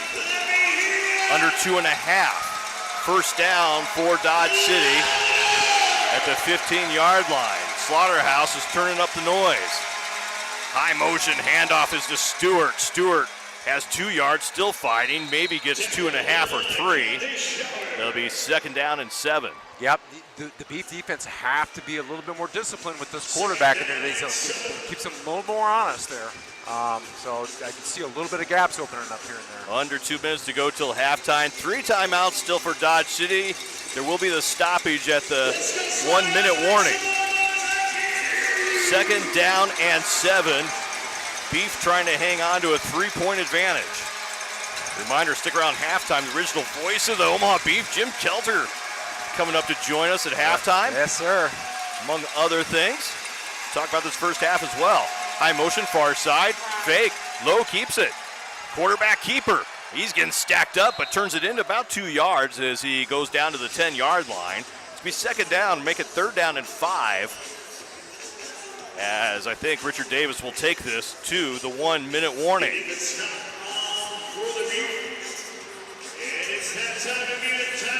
So the clock ticks down. We reach the 1-minute warning here in Ralston. 3-point game. Dodge City threatening here at the end of the first half. It's 17-14. We'll be right back. You're listening to Omaha Beef Professional Indoor Football on the Boomer Sports Network. I always wanted to do this. The mess, the noise. It's gonna be awesome. Babe, what are you talking about? And what's with the sledgehammer? I'm gonna demo the bathroom. We chose Bathfitter to do the remodel, remember? So? With Bathfitter, there's no demolition or mess. They custom make our new bath and can install it in as little as 1 day. No demo? No demo. Bathfitter's been exceeding expectations for 35 years, and we've got over 2 million satisfied customers to prove it. Visit bathfitter.com to learn more and book your free in-home consultation. A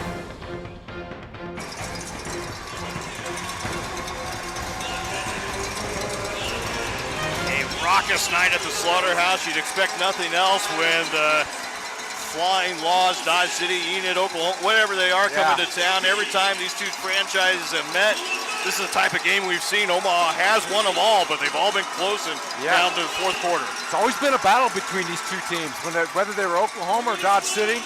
It has a lot to do with some personalities, maybe with some of the coaches or teams or whatever, but it just always seems to be like kind of a fight.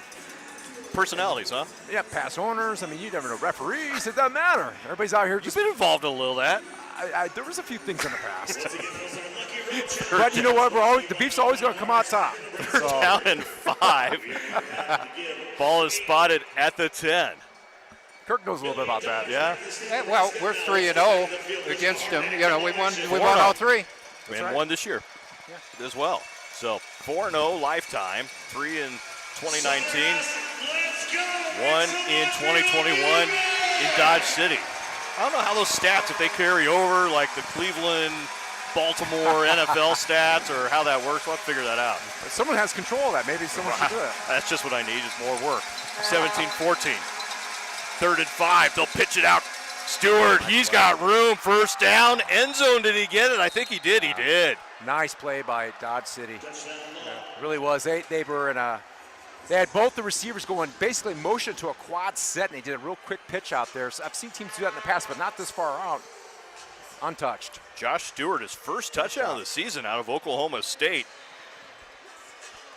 As he finds the end zone and puts Dodge City out in front 20-17, and Lowe will stay in from the quarterback and do the extra point as well. Boy, he's looking for all the Player of the Week awards. Special teams, offensive player, whatever he can do, right? There's definitely a spark with him in there. Yeah, the team looks a little bit different. He's been trying to find a quarterback that would do it. And this snap is high. It's over the head. What are they going to do? He better get on it. You don't want to throw it. He's going to throw it. Oh, look at this. Can you believe it? Jaden Dobbs was just hanging out in right field, and a ball came his way. It's a 2-point conversion for Dodge City. Can you believe that? I had never seen that before. It was unbelievable. Wow, Jaden Dobbs takes the rainbow as Lowe took the snap and threw it about 30 yards in the air and finds him just hanging out. Nobody near him at all. Unbelievable. You're watching this on the video. Please take a look at this. This is pretty incredible. Started as a play, but by Lowe, man. Started as a bottom 10 play. It's going to end up as a top 10 play, I have a feeling, in the CIF this week. And just previous to that play, Todd, we were talking about he does bring a spark. That was definitely a spark. Boy, you see, like you said, a little extra step in Dodge City. On that first drive, you assume he stays in half number 2, but never assume. We've learned that a couple times before. Here's the situation, 5-point game. Omaha now trails 22-17. They'll get the ball. There's 49 seconds remaining here in the first half. They will have one timeout, so we'll see what they're able to do on the return. Remember, again, Lowe is also doing the kickoff duties after Brett Mathis got injured on a field goal attempt and a roughing the kicker penalty in the first quarter. We'll see if Lowe keeps us in play where Omaha can return a kick. We saw him earlier put one in the sideboards, which eliminated the opportunity for the return. We'll see what he does here. He lines it up on the right hash, low line drive kick. It is returnable. Deshaun Jones at the 2, 5, 10, 15. Dances around. Oh, he trips himself up. Ball comes out, but he hit the ground. And it's going to be down at the 21-yard line. That turf monster. Boy, he was not touched. And he hit the ground. And Richard Davis is going to come out and say he actually was not down by contact, even if the ball caused a fumble, or if the ground caused a fumble. He wasn't down by contact, and he may have a point, actually. No, Coach Davis is going to argue about anything. So well, that's true. We'll start there. He's going to bring it up. Difference is, are you going to argue or if you're going to actually use a review? He will leave no stone unturned. He will definitely get it done. And the play is going to be under review. Okay. As this will be an official review. Let's see if we can see it on and our not end. a coach's review. That thing's frozen up there. Yeah. Do we have any cheese for that wine? Well, we'll see what happens here. His argument is going to be that there was no contact, which was true. We did see him fall down. He tripped up. Was he contacted once he hit the ground? And then number two, the ball seemed to come out a little bit late. Did he actually give himself up? Because he made no attempt to get back up either. So that's going to be the timing that they're going to have to look at. It's tough from our angle. One thing I do know is Coach is the sheriff of the Dodge City Law. He is definitely passing off his laws tonight. He needs the gold star. He needs a big badge. Needs the hat. Yeah, absolutely. A little 10-gallon hat. A little gun holster. He's saying it's their ball. Gun holsters. Coach is saying first down, Dodge City. He's saying it. Huge game for Dodge City in the playoff race. A win here, needless to say,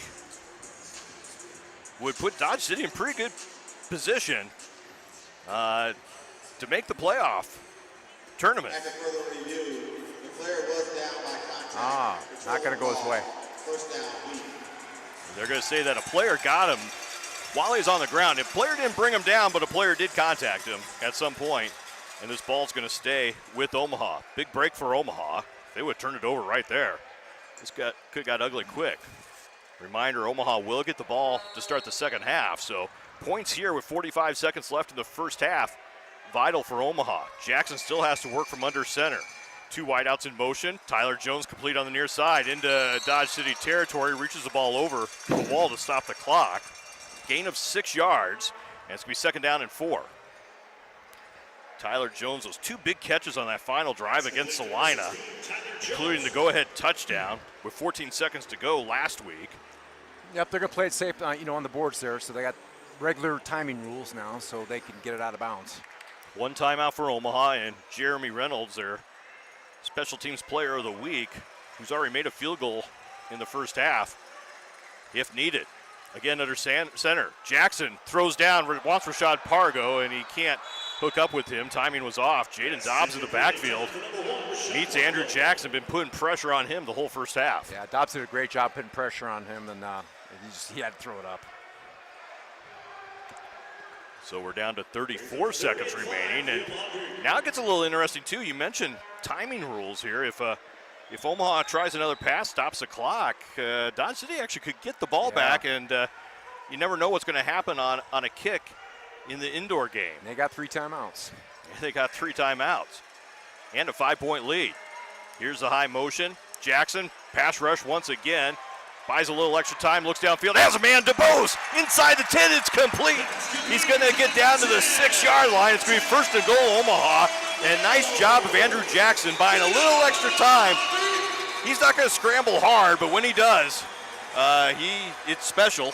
Yeah, he bought a little time right there. He had to, because really, honestly, Dodge City Law secondary did a great job in coverage that time. They move the ball. We have a whistle. They stop the clock to move the chains. And Omaha's not using their last timeout.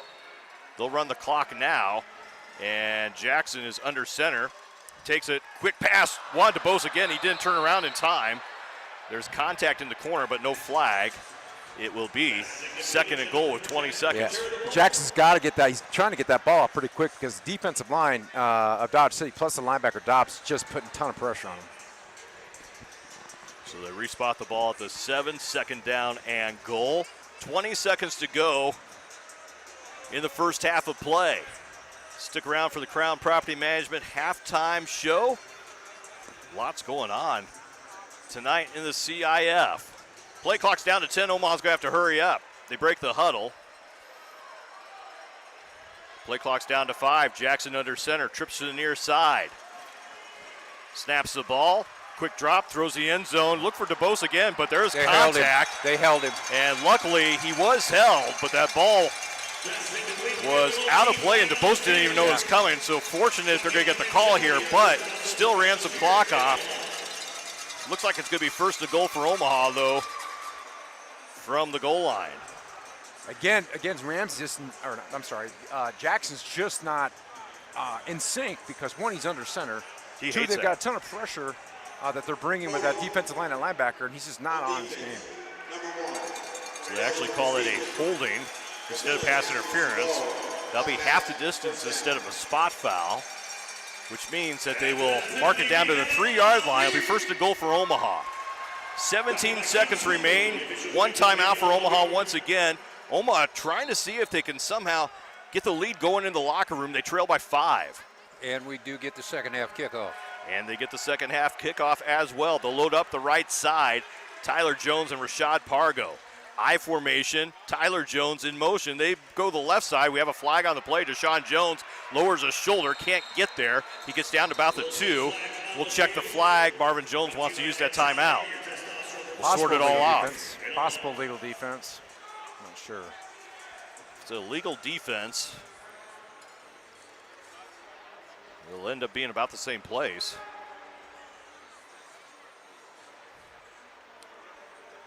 And they recover the down if they did that. I would assume that's what Marvin Jones would select. We'll get the call. We have a legal defense on number 1. That penalty is assessed half the distance of the goal. First down. So half the distance, they'll preserve the down. It'll still be first down.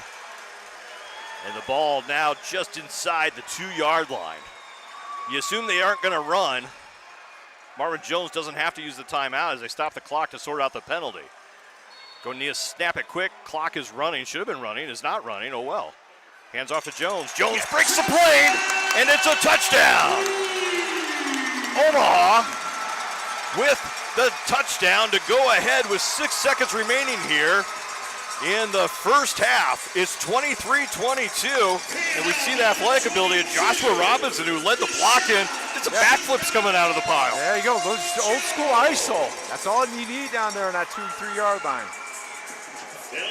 So Omaha running some old school offense under center here in this ball game here tonight. 23-22 Omaha. They'll leave the team out to go for 2. Yeah. Jeremy Reynolds will stay on the bench. And actually, there's some confusion, and the play clock was down. Omaha will have to burn that last time out. So, you know, this was actually something, one of the few things of the Salina game last week that going for it, Kirk, you know, we kept talking about it. It seemed like when they went for it on 2-point conversions compared to extra points, didn't necessarily make sense. I don't know about going for the points right here. Yeah, well, Jeremy said, decent, you know, kick the thing, you know, get us there. In You reality, got the ball first next half. In reality, we'd given them 4 points with the safety and that 2-point conversion. Get the point. That's kind of what I was thinking, but they didn't ask us. We'll stay up here. It's 23-22. We'll reset it out of the timeout. I gave him the signal. It's hard to see this far away. So offense stays on the field. They'll try to go for 2 and make this a 3-point game. We're at 23-22 after the Beef touchdown. 6 seconds to go first half. Strength is going to be to the far side. It's DeBose with Rashad Pargo in high motion. Jackson drops back, has the the tight end, and it's complete for the 2-point conversion to Randy Rouse Jr. And like we said, you go for 2 when you're down there late in the first half, Kirk. I didn't see him raise his hand. Well, when they do, guess what you can do, Kirk? Throw the ball to the fat guy. Yes. How about that? Yeah. It's the only time it's legal. And it results in a 3-point lead for Omaha. 25-22, 6 seconds to go, and what a topsy-turvy first half of football here in Ralston. Well, there was some. Omaha was in a situation where some adversity had struck, with the center going down. That's a huge deal. And, they had to change their whole game plan. And what's happening is Jackson he's uncomfortable being under center. So there's a lot of just unfamiliarity to him. You can see it too, can't you? It's just so they're able to get through some of that. Well, what's interesting too, for the most part, it appears they're running their same plays just from under center, which changes the timing completely of those routes. And for a quarterback like him, that's a big deal. That's a big deal. They do not have this many plays under center, so you know they're the same plays. But again, they haven't been practiced in this way and really trying to preserve, making sure they don't turn that ball over again and give an extra possession or two to Dodge City like they did in the first half. So Jeremy Reynolds will kick it away, 6 seconds to go, needs to prevent the big return. Line drive kick, back to the wall, off the wall, fielded in the end zone, brought out, 5-yard line, stacked up, and good coverage by the kick return coverage team by Omaha out to the 6-yard line, and Dodge City will have it with only 2 seconds left. So the perfect kick on kickoff is that, Todd. If you could take a kicker and kick the backboard, that's a great kick. And if you really want to get down to it, to get right where it meets that turf so you can't see where that bounces. But Jeremy Reynolds is the one thing we've seen from him throughout the season is on kickoffs really doing some things with the ball and giving Omaha good field position after the coverage. He's quite the trickster, for sure. So we'll see if Omaha, they do put in the prevent defense. We'll see if Dodge City is willing to take a shot all the way downfield. They're going to have to get it the length of the field. One play, barring a defensive penalty, 2 seconds to go here in the first half. You hear the slaughterhouse. Good crowd for all the events going on in Omaha tonight as they're getting ready for the playoffs. Dodge City's under center. They're not going to gamble, and he'll just take the quick knee and take it to halftime. Wow. Yeah. That's the first half of football right there, Kirk. Yeah. Yeah, your mic's out, and we're ahead. And Omaha's ahead. That's How about the that? best. Right. So we've reached halftime here at Ralston Arena. Full halftime show coming up for you. Jim Kelter's going to join us, the original voice of the Beef. He might do the second half. Why not? 25-22, Omaha out in front. We'll be right back. You're listening to Omaha Beef Professional Indoor Football all across the Boomer Sports Network. See the Trainer offers a full line of in-stock bracing, home health, and rehabilitation products. Whether your pain results from a chronic condition or an acute injury, they're dedicated to improving your quality of life. Their knowledgeable staff will do their best in assisting you in selecting the appropriate product to best fit your needs. In-stock products for orthopedics, sports medicine, rehabilitation, home health, and patient education. Visit See the Trainer. They've got you covered. Visit them today, 131st and West Dodge Road, or online at seethetrainer.com. Comfort Inn and Suites on 70th and Grover is Omaha's freshest hotel with a great central location. Just completed a total hotel renovation. They feature rooms and suites that include high-speed internet access, free full hot cooked breakfast daily. They feature the on-site Firewater Grill. It's the home of the Omaha Beef Coaches Show on Monday nights, serving local favorites daily. Hotel is located just off I-80 at 72nd Street, within minutes to several attractions and businesses including the Furniture Mart, UNO, Horseman's Park, Funplex, Ralston Arena, and also the new Baxter Arena. The hotel is located with a short drive, CenturyLink, Henry Dorley Zoo, downtown Omaha, and Omaha's Eppley Airfield. Also, if you're visiting for the College World Series, the Berkshire Hathaway meeting, Maha Music Festival, Taste of Omaha, Nebraska Balloon and Wine Festival, Jazz on the Green, Shakespeare on the Green, or any of those, you'll find the Comfort Inn centrally located within minutes of each one of these. Make your reservations today. Call them 531-213-4085 or book online choicehotels.com. When I hired Bath Fitter, I got a new bathtub that I love. It's made with the same quality materials they used in luxury hotels. It's great. Even my mom thinks so. I love your new tub, sweetie. Trouble is, when she visits, she thinks she's staying in a 5-star hotel. Could I get fresh towels? Yes, Mom. Mom.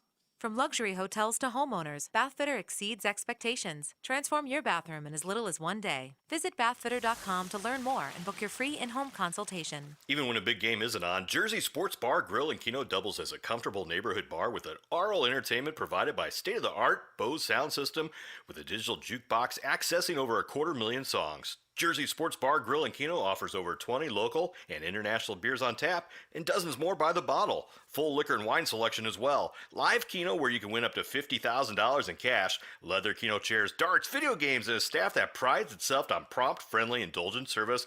It sets them apart from the run-of-the-mill sports bars. See for yourself. 501 Olson Drive in Papillion.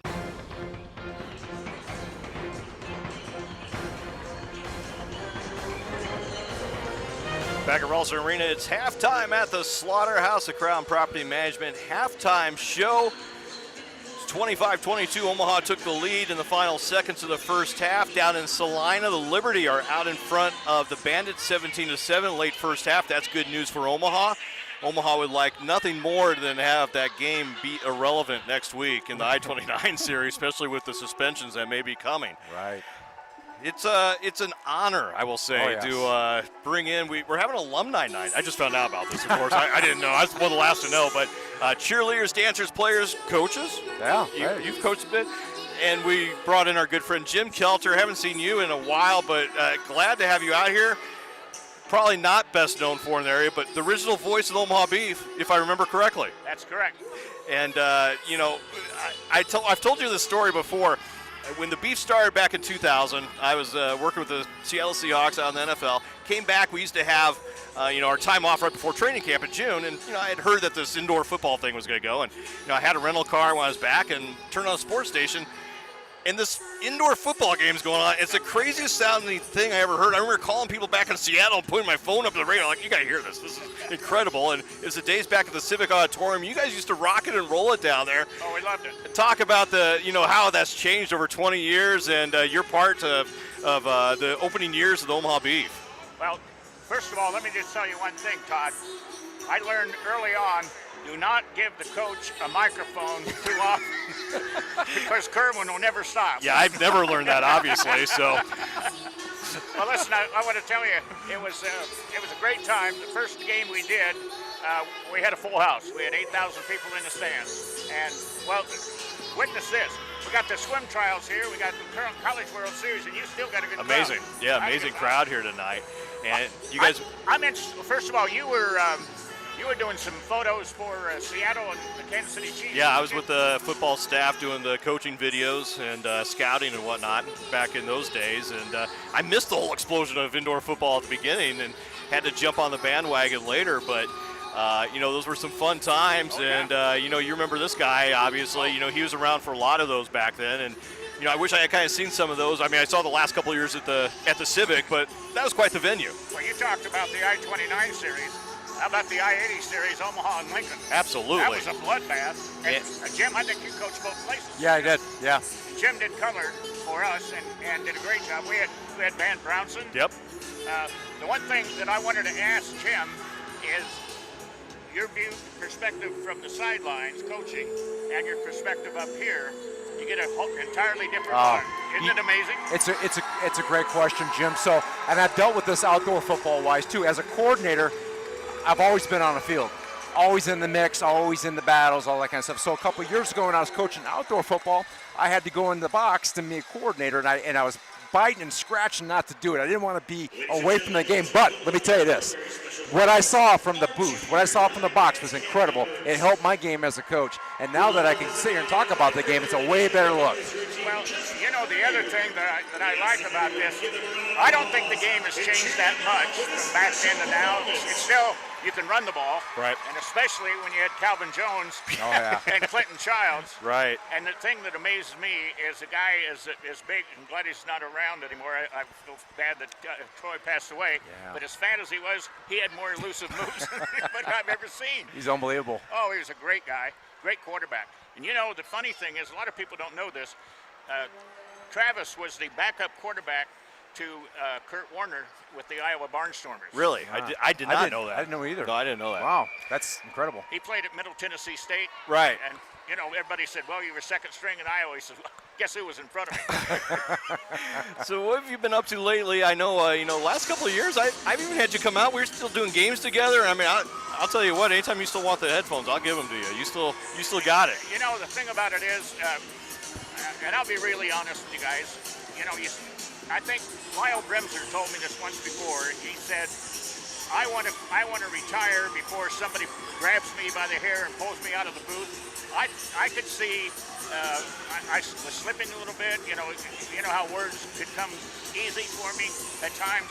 It was hard, and I just finally said, you know what? I think I'm going to fade away, turn it over to you, because you did a great job, Todd. Oh, I appreciate that. Jim's got I always like your analysis of the game. No matter win, lose, or draw. You had a good perspective on what was going on, and I don't think you were there for the year we went 15-0 and got beat in the championship game. I was coaching the team that beat Omaha.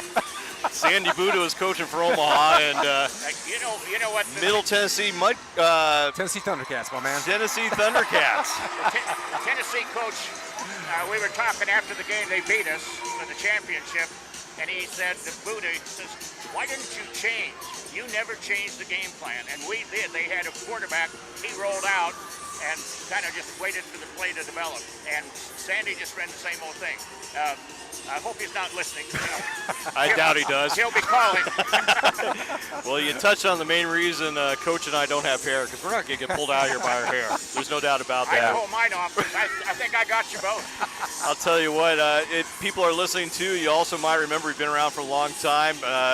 Local sportscaster at KMTV back in the day. I popped the picture up a few years ago. I got it. He's got the plaid sports coat still in a promo, and you're styling the sideburns back then. What years were you at KMTV? 73 to 78, late 78. One thing I didn't have was a Nero jacket. I still got the leisure suit in my closet. You were looking Anchorman. Oh yeah, you were looking good back then. So I remember.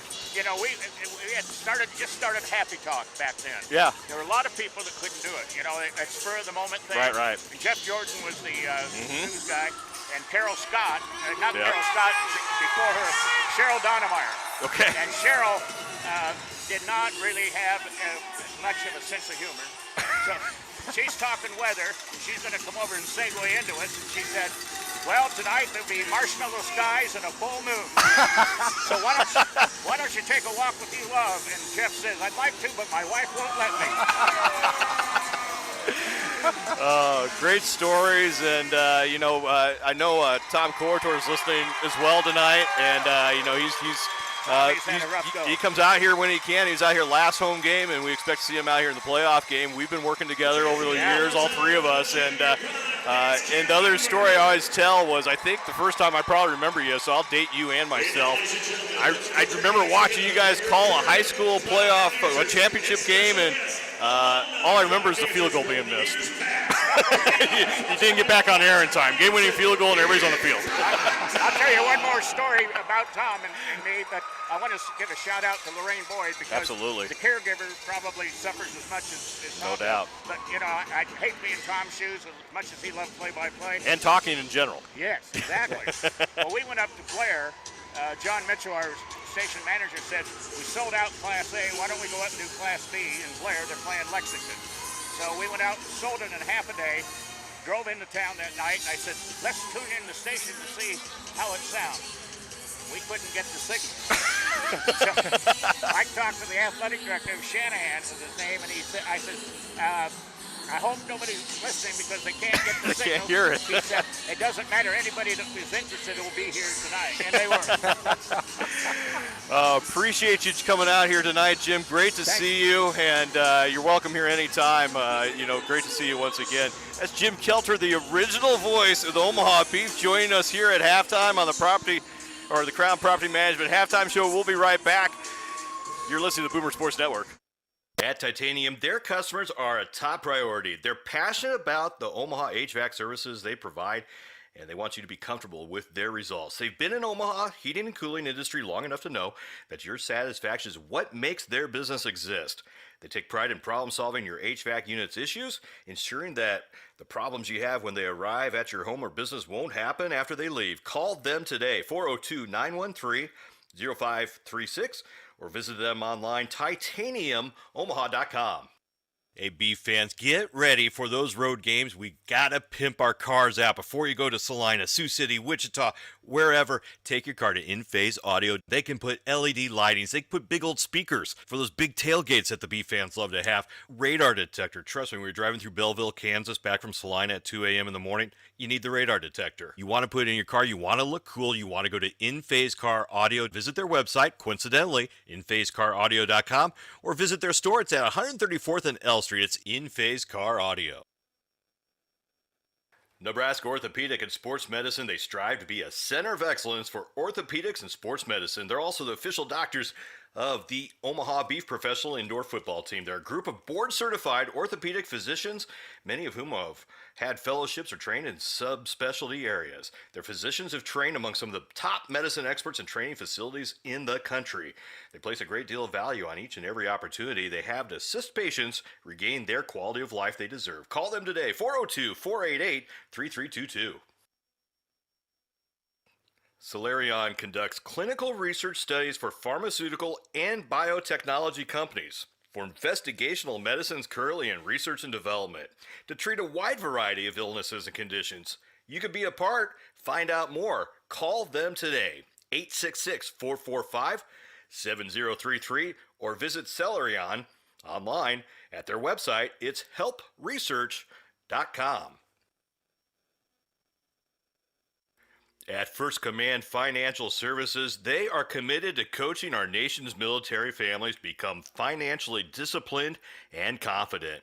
They pride themselves on helping clients get financially squared away from the start of their military careers all the way to retirement and beyond. Give them a call today. It's 402-291-3040, or visit them on their website at firstcommand.com. Proud sponsors of Omaha Beef Professional Indoor Football. The Down Syndrome Alliance of the Midlands is committed to connecting those touched by Down syndrome through education, advocacy, and support. DSA is a nonprofit agency founded in 1999 and based right here in Omaha. They are parents, advocates, educators, and medical professionals. DSA is affiliated with the National Down Syndrome Society, the National Down Syndrome Congress, the Global Down Syndrome Foundation, and Down Syndrome Affiliates in Action. Call today for information, 531-375-5791, or visit dsamidlands.org.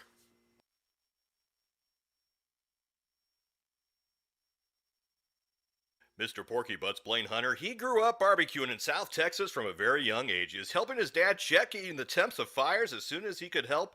The passion that would happen in the world of low and smoke pit smoking. Over 27 years of experience combined with culinary education from Johnson & Wales and FVTC culinary schools, he started competing professionally in the barbecue circuit in 2013. 5 short years later, he's accumulated one of the most impressive resumes on the barbecue circuit across the country. You have to try it today.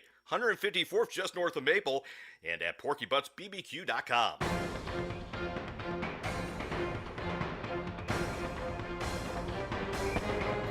Halftime here, Omaha and Dodge City. Before the game, had a chance to sit down. Good friend Richard Davis, friend of the program, and Coach. The CIF fans, they know there's some, flying aces to Dodge City.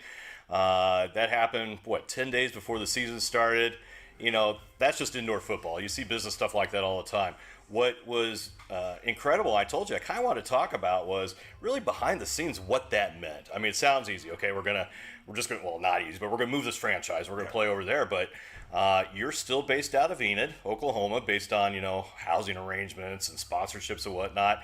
You're traveling to Dodge City. Just talk about what actually went into this. And I'm sure this was obviously something you've never seen in your career. Yeah, I've seen a lot, but I can say this is a first. So when we first got inkling of it, Todd, as you know, you were aware, we kept, you and I and Ricky and the rest of the board were working on this deal. You didn't know how it was going to fall, and so there was that period of uncertainty where I didn't want to tell the players or anyone because I just didn't want to disrupt anything. So you try to keep business as usual, and then when we got through the appeal process and realized, okay, this thing's going to take months. It's not going to take days or weeks. This thing's going to be months for us to get unwound.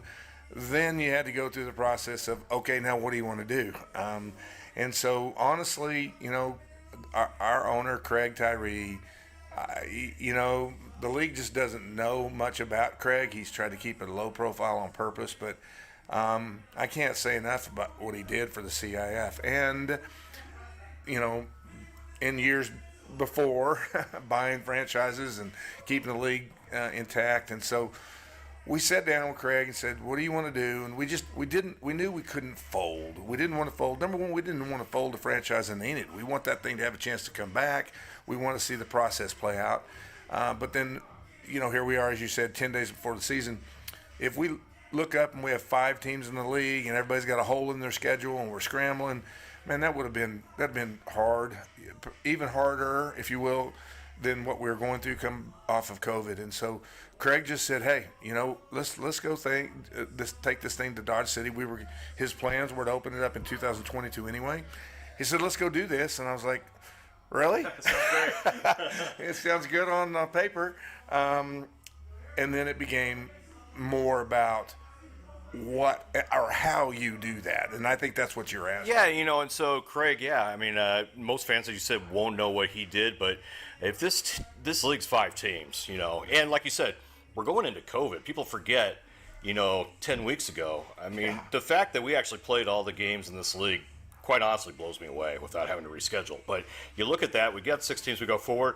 Okay, now it's back on you. Let's make this real here. What did that mean now? You're going to Dodge City. In essence, you have 10 road games now, and some of your road games are even closer than your home games. We have two road games, both Wichita and Salina, that the arenas are closer than our home arena in Dodge. So what did it mean? In a nutshell, it meant, okay, so little things such as, do we keep our housing, which we had paid for the season in full, in advance. We decided to keep that there, partly because I was coaching and teaching at a high school. We have several of our players that are coaching and teaching, so that would have been a huge disruption in a lot of our lives had we tried to move. So A, that was pretty clear. Let's stay here at least until we figure out the next moves. And then B, the resounding reality of what that meant started to hit fast. For example, Todd, I had to go unwind all of those sponsorship deals that you talked about. So those folks, we had amazing support and a real growth market in Oklahoma. And I can tell you it was showing in every phase, in our tickets, our groups, our sponsorships. Well, I had to go back to those folks and say, hey, by the way, here's what's going on.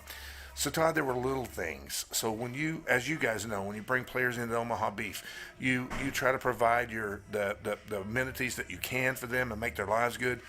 Well, we had a full slate of meals a week, 15 meals per week per player traded that those guys would have been able to take advantage of. Well, all those were gone overnight. And so now I had to lean to my wife and say, hey, we can't let these kids not eat. And so, to be honest with you, Todd, 5 nights a week, my wife cooks for 30 young men. We just didn't have a choice. We're a coaching family. You got to do what you got to do. And so little things then, like, okay, all of our departures, where do we go to? How do we get to Dodge City? If we're going to go up there, are we going to go up there 2 days before a game? Where are we going to stay if we do? All of those aspects, we had to not only unwind an entire organization, get people's monies back, or figure out all that process, which, by the way, is in the final stages of being wrapped up in Oklahoma. But then we also had to go, how do we get ticket sales, something going on in Dodge City? And, oh, by the way, I work and live here in Indiana. It was nuts. So on top of that, at least, I guess, silver lining, you found out your wife actually does love you. So that's a good thing. But you talk about, the sponsorships. Talk about the Enid community. I mean, in addition to that, you had a lot of community outreach out there. And, you still do. I know Jaden Dobbs, he's a teacher there. He even has a football camp coming up here shortly during the off season. You still have that piece in place. Talk about that market and what you think is going to happen there, what the relationship is right now if we get that going again. Well, I'll tell you, there's some people that deserve a big thank you. Number one, Valor Physical Therapy, our guy Levi and his entire staff. We had this whole deal arranged where they'd take care of our athletes, and they were getting all this corporate inventory and exposure in return. And when this went down, they went, all right, see you tomorrow, Coach, and all your kids. We're not bailing out on this thing. We signed on because of the people. I can't thank Levi and those guys enough. I don't know what we will do in the long term to make that whole, but we will. Finer Physiques, our workout facility, never blink. Our players are there every day, and they love us, and they take care of us. Our friends out at Oakwood Bowl, Sean and Kara take great care of the kids. They love them, and they're there for the right reasons. And so we have some anchors that we built around in Enid that absolutely stood firm and supported us, and all the fans that said, hey, we're going to come to as many games as we can, and don't worry, we trust you. We know we'll get our monies back. You just guys take care of business, etc. That goes a million miles, Todd, as you know. And so the future in Enid, if we can get the workers' comp thing ironed out, it's going to be fantastic. I hope that happens personally, because that's where we've built this thing. Well, obviously, you have the support there, and I think the way that you see that is basically what you just described, but the biggest fact, and full disclosure, you and I talk almost every day, so this is stuff we've talked about, was I was blown away. Looking back at the beginning of the season, I mean, you're in playoff contention right now. You go and you tell all your players, okay, here's the deal. We're going to take, buses or vans to every game, including the home games. Home games are 3.5 hours away. Who's in? I mean, you've kept that team together. You've got some quality individuals, obviously, on your team. And just talk about what the players that stuck this thing out, and a lot of them did. I mean, I don't remember any transactions because of the move. We did not lose one, Todd. Every single player. So when it went down, I went straight to the guys and said, hey, I've got to talk to you. Here are some things pending. I don't know what's going to happen, but I promise for transparency, and we'll figure that out when we get there. When it did finalize, I set them immediately down and said, okay, here's the deal. I don't know what's going to happen, but I can tell you, if we play, we're all sticking together. I'm not quitting on you as long as you guys don't quit on us. And, Todd, we didn't have one single guy leave. No one asked for to be waived. No one asked for to be traded. No, nothing. They all hung together. And it's just a testament to those guys. Yes, we are still in playoff contention, and I'd like to think that it's because of the grit that they showed just to get there. We've been our own worst enemy. We've turned the ball over, and we've had injuries. But that's exactly what happens to all teams. And this team could have used those as reasons to completely fall apart, and we haven't. We're still here. So really good young man. Very proud of them.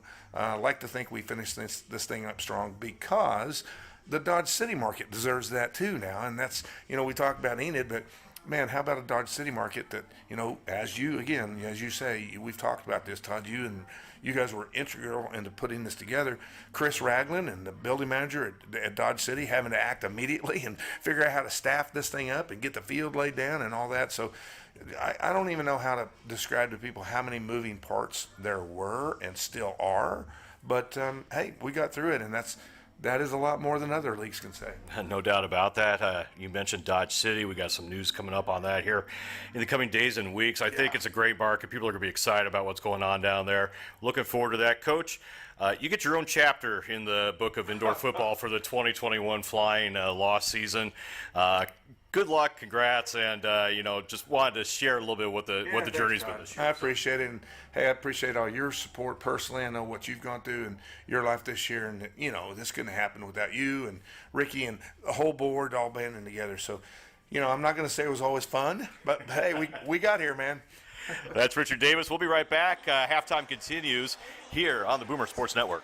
Actually, we'll keep it right here. As the head coach of the Dodge City Law, previously the Flying Aces, Richard Davis, and just hearing a little bit about their journey for the 2021 season. And Coach, boy, we were just talking about that book. He gets a chapter for this season, but it's a long book, though, when you start talking about all the things that all these teams did. So are we talking about indoor football from indoor like 1999 I mean, you start on the history of indoor football, and I'll tell you what, we've talked about, I don't know how many stories. If you're listening to and the if show, you've been like you, who's been around this since pretty much the get-go of it. And Kirk has forgot more stories than he remembers. I mean, that's how many he's been involved in. If we were to, and now if you're listening, if we were to sit, we could actually have a show every week on stories from indoor football that's really entertaining. And you can't make them up. You cannot make them up. Going back to when Kurt Warner played arena football. Part of them can't be on radio, by the way. Right. But a lot of them could be. I mean, and we've all, so guys I played with or coached with, right? We've all talked about we should put a book together, really, because it would be very interesting. Matter of fact, you can have shows or sitcoms based off. I mean, stories like what we just heard. I mean, I wouldn't even believe, okay, well, you guys just stay here. We're going to drive to games every week and different. I'd be like, and we're going to pay you what we pay you, which is. So you're talking to Coach Davis about a 3-hour bus ride. We took a 24-hour bus ride one way out to Philadelphia to play an indoor game. Played the game. And basically showered, got back on the bus, and drove 24 hours back to Omaha. Now, I will admit, I did bail on that trip. You did. But thank God, Coach Hennings and Coach Yost and myself, because our equipment manager decided he didn't want to go. The wheels on that bus and my paycheck had already fallen off that year, so But I you didn't know have what? a 24-hour each-way bus trip at me. We went there, we won that football game, and got did ourselves win. into the playoffs. That would be the Lehigh Valley game. Yep. Last season, the IFL, which would have been, I believe, 2012. Yes.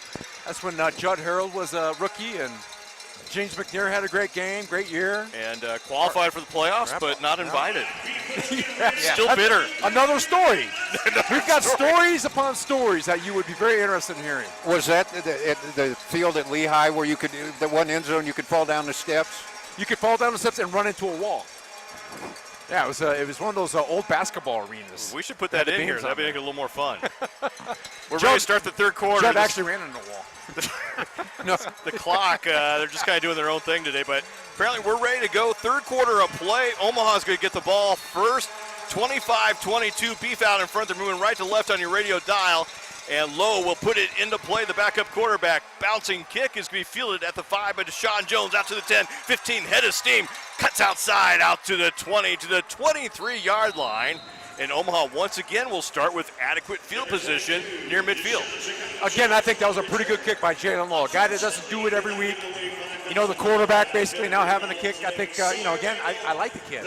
We'll see what kind of a spark he can bring in the second half for Oklahoma. Now you did, Dodge City. you did observe when the kicking. Well, I think even before the kicking issue, that he is listed as quarterback / kicker. That was not random. So he apparently at least has enough competence to put the foot on the ball. They didn't just pull him off the bench. Should have K by his name. He's got a kick. Yeah, he's got a kick. So Omaha first. Under center will be Andrew Jackson. Empty backfield. Finds Tyler Jones, but he can't bring it in. It'll be incomplete on the first play of the second half. Be second down and 10. Well, again, they're going back to the same thing they did the first half. Just a real quick, hitch routes on the outside. Because, Dodge City's playing about a 6-yard coverage, 6-yard cushion of coverage. So I know the original plan, they wanted to run some tempo in this game, but you just are not going to be able to run tempo when you have to go under center on top of everything else with this offense. And it's even so different for me because he has to signal high motion with his foot instead of waving them. Kind of like the horses used to. Yeah. Yeah, there they go. They're in motion. Got a flag, and it's off the fingertips. And you got a fan calling plays, too. Norman Darden unable to bring that in. Another incomplete pass. We'll check the flag. Another great feature of Omaha Beef football is having a fan call play, which is going on right now. Oh, yeah. There is. I didn't even know about that. I was wondering why the plays weren't good. 0 for 2 through the air. I'd stop asking that guy. Yeah, I think Coach Jones like, hey, man, go on back to your seat, please. Yeah, I don't really see him talking with them, to be honest. I think Chuck he's Wright, good, who used to be our offensive coordinator before, he'd have a good time with that fan in that first series out there. I don't know how much he let him choose him, but he let him think they were choosing him at least. Robert says, hey, call the play. We're running ice over here. He's like, call this play, points at on the sheet. They'll set him up. It's second down 5 after a legal defense call. 2 men up on the line of scrimmage. High motion near side out of the slot. Jackson sets up the screen. Pargo, 25, looks for a blocker. Can't keep him in front of him long, but looks like he has 4 of the 5 yards. He's close to that first down marker. It's going to be third down and short. Omaha, because, again, if you just joined us, the starting center, Marcus Owens, ejected on the first series of the game. Threw a couple punches, it looked like. That will be reviewed by the league office, likely suspended for the next game as well. And it's really thrown off the entire offense for Omaha. Richard Davis is arguing that ball cannot be, and he was right, that ball cannot be on that line. He is. It was placed wrong. I thought he was arguing for the first down. Third and short. They should probably but they move it stick back. It or dive it here. Third down, half a yard. Jackson, hands off. It's to Robinson. Oh, nice move up the middle and almost broke it. Picks up 5 yards on third down and short. Yeah. And it's a fresh set of downs for Omaha. That defensive player for Dodge City had him dead rights there, but nice little nifty move by the running back. Joshua Robinson. I said a cup of tea with the Indianapolis Colts. I should elaborate on it. It wasn't just a mini camp, though. He was there for parts of 3 seasons and does have a handful of carries, but got a lot of time in the camp, in the system. It's been a few years ago, though. But Lil obviously has some talent. They'll give him another shot on first down. Spins around there. Look at that. Keeps it going. The 5, 4, 3. And he's brought down at the 2. Nice run. That was a good run. I'll tell you what, you talk about some yak. He got that yard after carry on that. And did just show some of those moves. Made me look like I knew what I was talking about there as I was talking about him. Spun around, kept those legs moving, and really fought. It's going to be 1st and goal for Omaha inside the 3.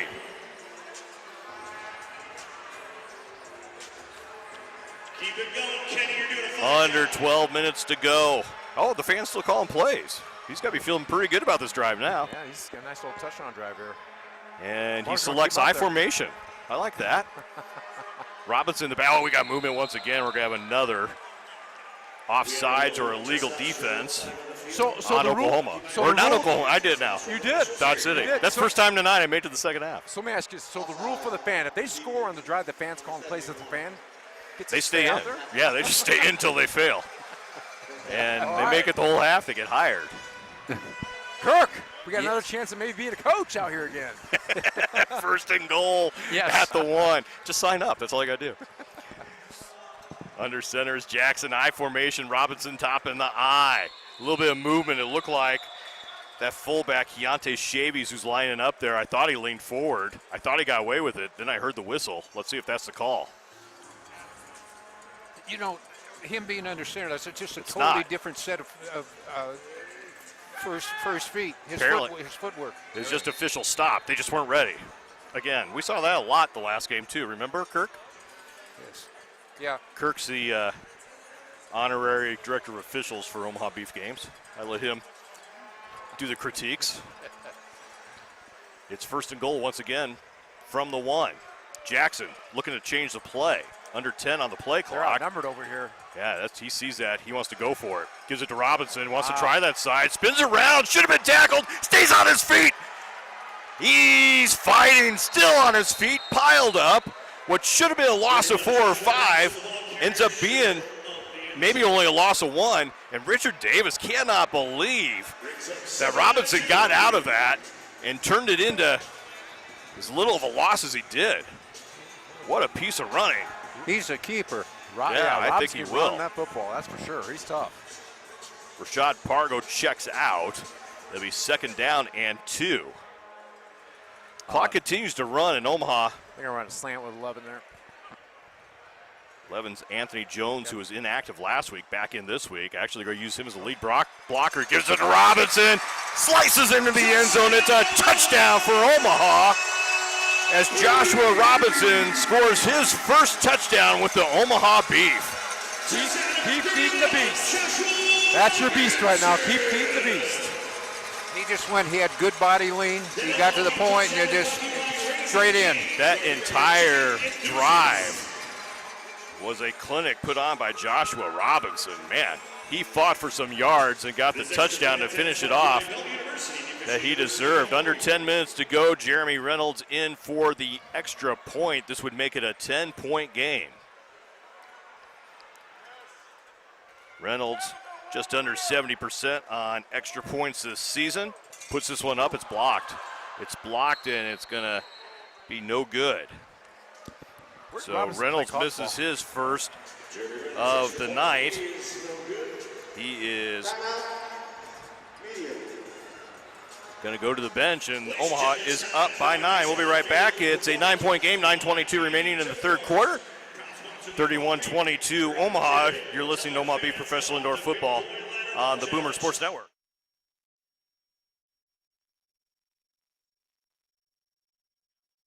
Their sandwiches are piled high, their tea is famous, and their salads, soups, and giant spuds are packed with fresh and flavorful ingredients. Find a new favorite or try one of their classics. They are all handcrafted just for you. Call them today at 402-403-3207 or on the web at McAllisterdeli.com, or even better yet, visit them in person, 72nd and Jones Street in Omaha. Hey, isn't Scores the only bowling alley in Ralston? Well, fact is, we may never actually know for sure. But what we do know is that Scores has been your headquarters for fun right in the middle of Ralston for decades. They offer something for everyone in the group, including bowling, darts, keno, and pool. Enjoy a night out with their full bar and have fun with your friends. Visit them today, right in the middle of downtown Ralston, right up the street from Ralston Arena, 7602 Main Street, or online, Scores, SCORZ, sportscenter.com. Plan your next joyride, business trip, or crosstown move with our official rental car company, Budget Car and Truck Rental of Nebraska. With locations throughout Omaha, Lincoln, and Grand Island, Budget has the coolest cars on the block with selection of sedans, luxury cars, trucks, minivans, cargo, and passenger vans. And Budget is celebrating Beef fans by offering a 20% discount on select vehicles. Visit budgetnebraska.com now to book a reservation and use the promo code BEEF.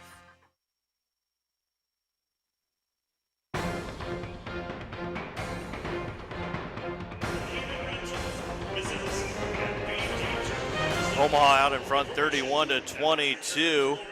9:22 remaining. Third quarter, could not finish off the conversion as Jeremy Reynolds' extra point was blocked to keep it a 9-point game. Down in Salina, 31-7, the Liberty out in front. Good news for Beef fans is if Omaha can continue and get a victory here tonight, they would lock up the number 2 seed in the playoffs. Home playoff game come July 9th. That'll be a Friday night, and next week's game against Sioux City will be irrelevant, just for pride.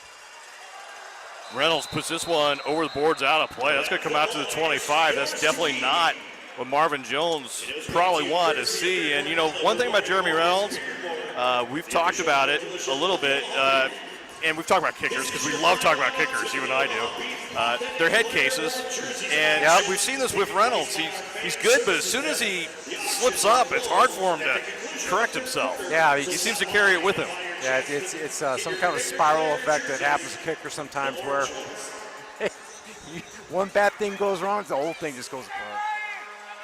I don't know what it is with kickers, man. So that spots the ball at midfield. Break for Dodge City. They start at the 25-yard line. Lowe stays in at quarterback for the second half. We have motion and a little sweep from the near side up the near sideline inside the 5 and pushed out of bounds. Oh, they're going to say he's in the end zone. It's a touchdown. Yeah, nice little play there by 25-yard touchdown on the sweep play, and I think we have a flag come in late. Unsportsmanlike conduct. He flipped it into the stands. Yeah, you can't do that. The one rule, you can't give away another team's balls. Right, Kurt? Yep, the flag flew. So there'll be a personal foul, which is huge because, as you mentioned, the field's half the length of a real field, but the penalties are still the same. That'll be 15 yards Omaha will get. So while we're waiting that real quick there, Todd, little factoid about Joshua Robinson, which we'll see here this next drive. Sure. Drafted in the 6th round by the Colts. Yeah. Actually, he's got some NFL stats. He had 17 carries for 39 yards, 6 receptions for 33 yards. That's pretty good for a guy just having a cup of coffee. Well, but it was over 3 years, I believe, Yeah. right? Yeah. That's having 17 carries over 3 years. That's a challenge. You got to stay with the team. No, I mean that. I mean, it's tough to stay in long enough. It says a lot about him. It does, absolutely. Here's the extra point. Snap is high. The kick is up by Lowe, and Lowe is a perfect 3 for 3 on extra points here tonight. We got a ball game. It's 31-29. So Dodge City goes right back down the field in one play, 25 yards to make this a 2-point game. So Omaha, you know, again, has troubles creating distance between themselves and their opponents sometimes. They had a chance to take advantage right there, but one play, and it's a little change of pace we haven't seen. That was the first time we saw that play, Kirk, where they did a little sweep play and kind of caught the defense off guard. Yeah, and they were there, and he made a hesitation, and then the defense didn't come up on him, and he ran right past him. So give credit to Coach Davison doing a nice little halftime adjustment. That's something they didn't run first half, and it looks like they got a pretty good athlete there and running that jet sweep for them, and now they're going to have to counter. Here's the thing, they really have to keep their eyes on Jaden Lowe, I'm sorry, because he can run the football. They got a nice running back there, Booty. Now they got that kid who can run that jet sweep. They can play action off that, or they can a lot of different options offensively for Dodge City. So we'll see what they do here on the kickoff now. Again, Lowe is kicking off. doing it all now, quarterback and kicking duties. Uses left foot, a little bouncing kick. I don't think it was intended to be an onside kick. Well, it's going to be bad position. It's going to be bad field position, though. And Richard Davis actually was applauding that. I think they were trying to maybe see if they could drop, maybe not just an onside kick, but just get it over that first line and see if they could create something there. Yeah, maybe he's just thinking this is going to be a loss anyway for them as far as he's got a good chance of scoring this drive. Game of odds, you know. Well, it's a smart play where you do have that banked penalty, and Omaha have been returning them out to about the 20-25 anyway. So, it's going to end up about the same place as if they had kicked to let them have a return, and you get a chance if you could somehow come up with that ball. So, because of the placement of the ball, the half the distance only puts it to the 10-yard line. But again, good field position for Omaha after the personal foul for giving the ball away. Opposing teams cannot do that in indoor, and Omaha will start first and goal from the 10. Jackson under center, DeBose in motion, hand off to Robinson, right up the middle. Picks up 5 or 6 yards. They'll give him forward progress down to the 3, and a head of steam for the running back out of Mississippi. Will make it second and goal. When did they acquire Robinson, Todd? This week. Okay. How about that? There we Played go. with West Texas, the Warbirds, in one game. Their first, I don't know if those are, how do you classify those? Exhibition games? Sure. Okay. We could call it that. Sure. Did not play in the second and came here before the third. So here for the home stretch and playoff run, and Omaha may have a good free agent acquisition right there. A lot of hidden gems in West Texas, I can tell you that. There are. Under center once again, Andrew Jackson, second and goal, 3-yard line. Robinson will line up behind him. 2 wideouts on the far side, 1 on the near side is Pargo. They'll give it to Robinson on the sweep. Tries to get around. He does. Turns the field back to the corner of the end zone. Got a flag. It's a touchdown, but There's a flag came out. We'll see if this is going to be a holding call if they bring it back out. Or a block in the back, one of the two. DuBose. Nice run, man. Robinson could definitely tote the rock, that's for sure. Yeah, he changed directions on the field. It came back all the way to the near side and found the end zone, but I believe we had an infraction that helped him find it. Yeah, whenever you change direction against a grain like that, you're gonna find guys getting blocked in the back, held, those kind of things happen. Nice run by Robinson. Really impressed with him. Personal foul on the offense. Blindside block. Number 1. Oh, they called the blind side block. I didn't see that come down. It was on Rashad Pargo. Yeah, correction. I'd said DeBose, not DeBose. Yeah, it was Pargo. So blind side block, it's a penalty they've really tried to tighten up in the last couple of years, and it's no longer a block in the back that gets an infraction. If they can't see you, and it's a lot of times in that parallel motion when you do change the direction of the field. Happens so fast. You just get caught up in the trash sometimes, and it'll happen. Now the advantage is kind of looking like for Coach Davis here. The strategy. That field position strategy. Putting it backwards again. And Didn't now count on the hold or the block in the back, but hey, it's going to work. And the officials are actually reviewing this.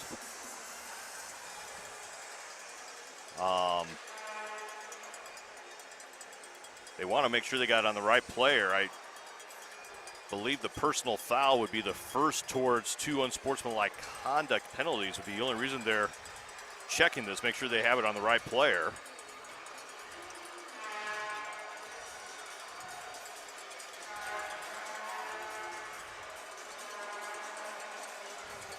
There's no foul on the hit by the runner. There's a 15-yard penalty. It's still second down. And now they said that they were reviewing another hit, apparently, which wasn't called. That's interesting. I don't even know what that's about or if you can do it, but apparently you can because they did. Second and goal from the 18-yard line.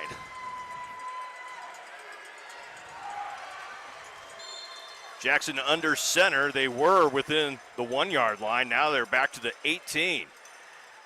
They fake the toss and now throw it. Deshaun Jones all by himself. 5, goal line, touchdown, Omaha.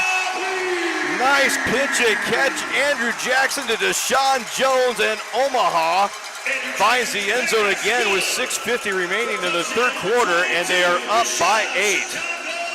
Sneaky. You know, it's one thing in this indoor game, a lot of people don't account for that back sometimes. That guy will leak out there late.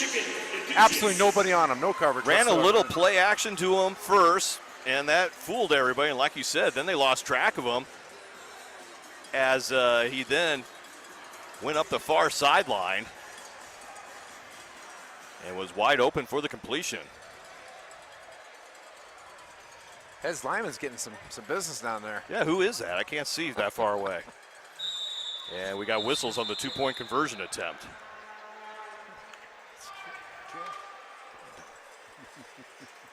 And we'll get the penalty. It's a delay of game on Omaha, and that's going to back them up 5 yards for the two-point conversion attempt. Let's go back to that touchdown again. Now, Todd, that was a great call. That you know, they ran they had that toss fake, and it's you know, they have a crossing route, a little climbing route going over the top, and everybody's paying attention to that in the back. And we've done that. I remember back in the years with R.J. Rollins, we used to do that quite a bit. People just didn't account for that back. Yeah. So, you know, you have a choice. If you have a linebacker that goes out there, aggressively takes that back, well, that middle opens up that void, you know. So it's a good call to see if they keep doing that. So they spotted back 5 more yards. They'll be at the 7-yard line. Now they'll bring Jeremy Reynolds in to try the extra point. So it's a long extra point. The kick is up, and it is good. He missed from close. He gets it from far. And with 5:50 remaining here in the third quarter, it's 38-29.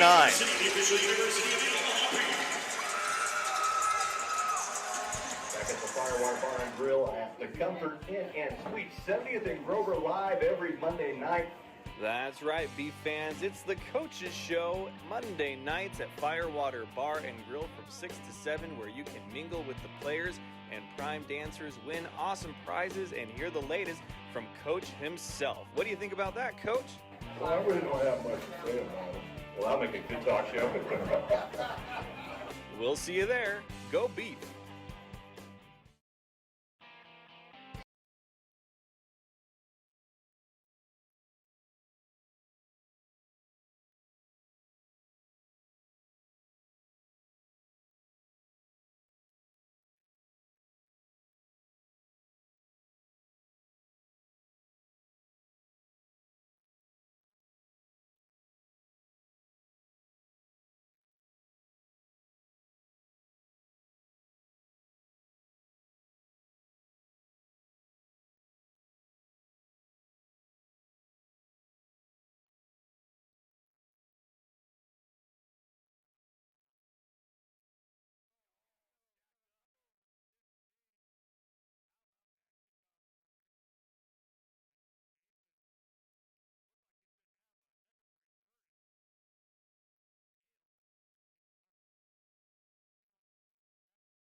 20, thought he was down, ball came loose, and Dodge City recovers at their own 21-yard line. What a turn of events on that exchange.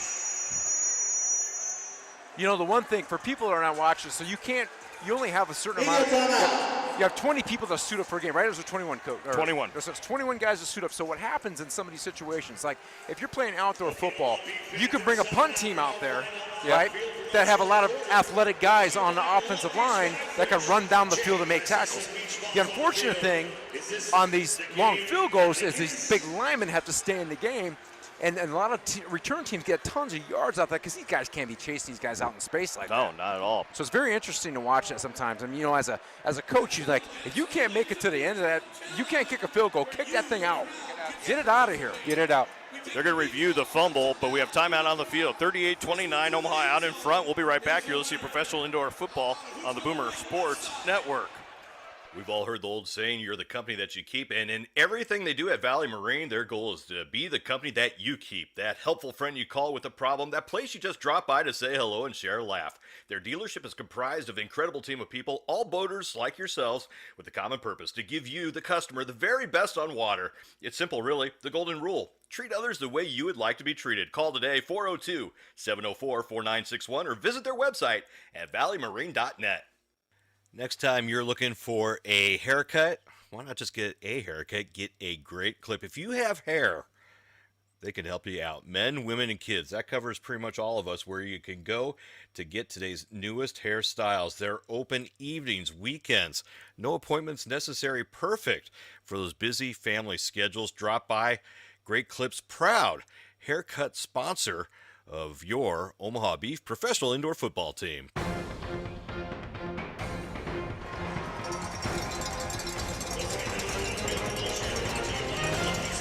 Back at Ralston Arena, raucous crowd here tonight. Kirk Heyer. It looks like Dodge City's going to keep the ball. Keep the ball. You know, he was more or less body slammed to the ground, and the ball came bouncing out. Did he hit the ground, Kirk? I didn't see it.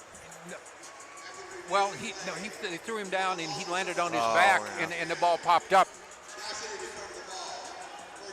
Dodge City's got it. So they'll keep it with Dodge City. As the turnover, once again, another opportunity for Omaha to try to get that margin a little bit wider, and they just can't put it away. It was a good defensive stand before, though. A lot of good pursuit, good gang tackling. So Dodge City will take over. 2:44 remaining, third quarter. They'll start the game clock. They trail 38-29. Omaha looking to secure the 2 spot unless something happens in Salina. Low on the keeper into Beef territory across the 20, driven into the dasher boards in front of the Beef bench. Good for 9 yards. It'll be 2nd down and 1. Yeah, they've got some really nice options with Jalen Lowe. They're patient with some of their stuff they're doing. They got some nice options there. They can run that quarterback ISO, that draw that they ran there. They've got that jet sweep. They've got play action off jet sweep. They got that gun read with the back in the backfield. It's a pretty decent back, which they haven't really showcased lately, so we'll see what they do in the series. 37-13. Salina still out in front of Sioux City with 9 minutes to go in that game, so that's good news for Omaha. Trying to take care of business here. High motion. Low will keep it once again on the keeper, but gets tackled on behind. Chris Perry came in. That's a man. He led. I was thinking he led with that helmet. That's close. It was close, but I think he got him with the shoulder pad. There's no flag on the play, and that was a tough 2 yards. But it'll be good for the first down. And Lowe felt that hit. His head slipped by, and he hit him with the shoulder. But hopefully it's still. They review this. That was going to be fortunate that it wasn't, because Perry did go in at him, and he kind of lunged low to be in the position. So first down for Dodge City. They're at the 18-yard line. High motion. Here's his once again Goodley. Turns it upfield. He's trying to find the hole back between the tackles. Picks up 2 yards. Make it 3 down to the 14-yard line. 2nd down and 7. 1 minute remaining here in quarter number 3. Yeah, Coach Davis is liking that jet sweep with Goodley. I'm setting something up. So what's good about that, you're starting to see the Beef defense starting to adjust towards the line of scrimmage when they run that jet sweep. Be looking for some play action out of that for Dodge City. Antoine Goodley, the 5'10", 212-pound receiver out of Baylor. Picks up 3 yards. 2nd down and 7. Out of the gun is Lowe. And takes a snap. Pump fakes. Runs around. Being chased around. Gets around the defender. Now comes back and then throws it late. Near the line of scrimmage, he tosses it forward. Wow. And it looks like it's going to be a touchdown. He ad-libbed and then scrambled and tossed it forward to Josh Stewart. They're going to have to look at that. It was very close to the line of scrimmage, but I believe he's behind the marker if it was accurate when I looked down and took a glance. Wow, what a play. I tell you, he is a Jalen Lowe is a spark, man. A little bit of a player, huh? He can do some things. Now, he's not, sound. Well, he's going to have to kick another field goal or extra point as well. This will make it a 2-point game and will be the last play of the 3rd quarter. Snap, placement's down, the kick is up, and he's perfect on extra points. Man.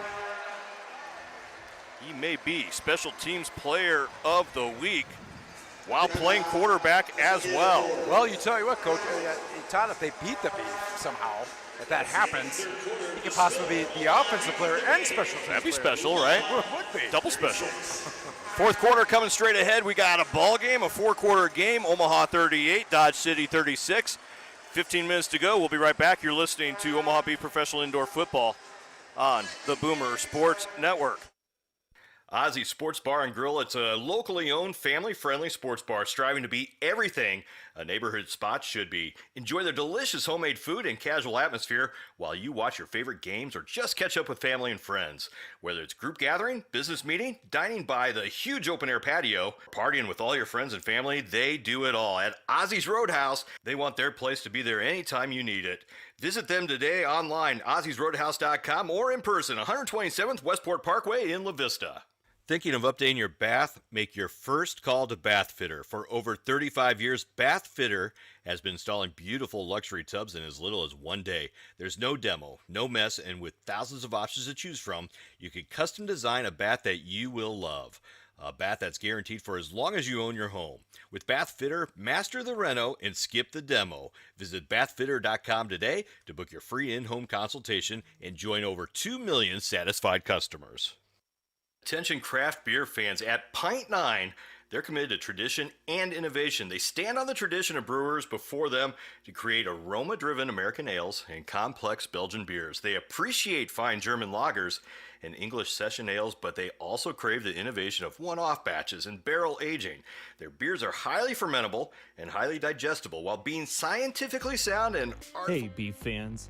Even though the game is almost over, there's still plenty of fun to be had at Therapy Bar and Grill, the official after-game party location of your Omaha Beef.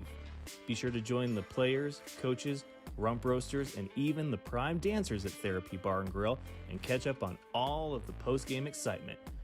We're less than 3 miles away at 5059 South 108th Street. We'll see you there, and go Beef. Wire once again, Coach. Turn you on. Yeah, I got to be on the mic. This is going to be it's going to be interesting from a schematic standpoint. 15 minutes left here. Again, you just never know with this kicking. I tell you, all these different things. The little spin. I almost got that ball. That's how bad that kick was. As I'm saying, I literally almost got that ball. I've never had a ball on a kickoff. I mean, if you know where we're at, the ball should not be anywhere near us on a kickoff. He knows we're talking about him. So, here's what the Beef have to do. Obviously they got to continue being under center, and I would ride the beast right here. Yeah, I'd ride Robinson, and I would just take some time off that clock and get that ball in the end zone and keep this thing away from Dodge City right now. So Omaha needs a nice long drive, good field position after the kick goes out of bounds. It'll be at the 25-yard line. Jackson, whole game under center for the most part. And quick drop and throws over to the far side. That's Norman. And getting stacked up. Yeah. Good for 2 yards. Here's the thing. So I saw some chatting out there with Keontae Griffin, number 1 from Dodge City, a couple of the Beef players. I can tell right now by his aggression, it must have gotten to his head a little bit. He continues that kind of stuff, there's going to be a personal foul on that kid. You can't be doing stuff after the play. They're letting them get away with a little bit right there. 2nd down and 8. Ball at the 23 at Dodge City. Omaha trying to protect a 2-point lead. Jackson drops back and finds Rashad Pargo at the 18-yard line. That's good for another 4 yards. It'll be 3rd down, about 4. Nice tackle by Marcus Odom in open space there. Did a good job of making sure he didn't go any further. And a big 3rd down for Omaha.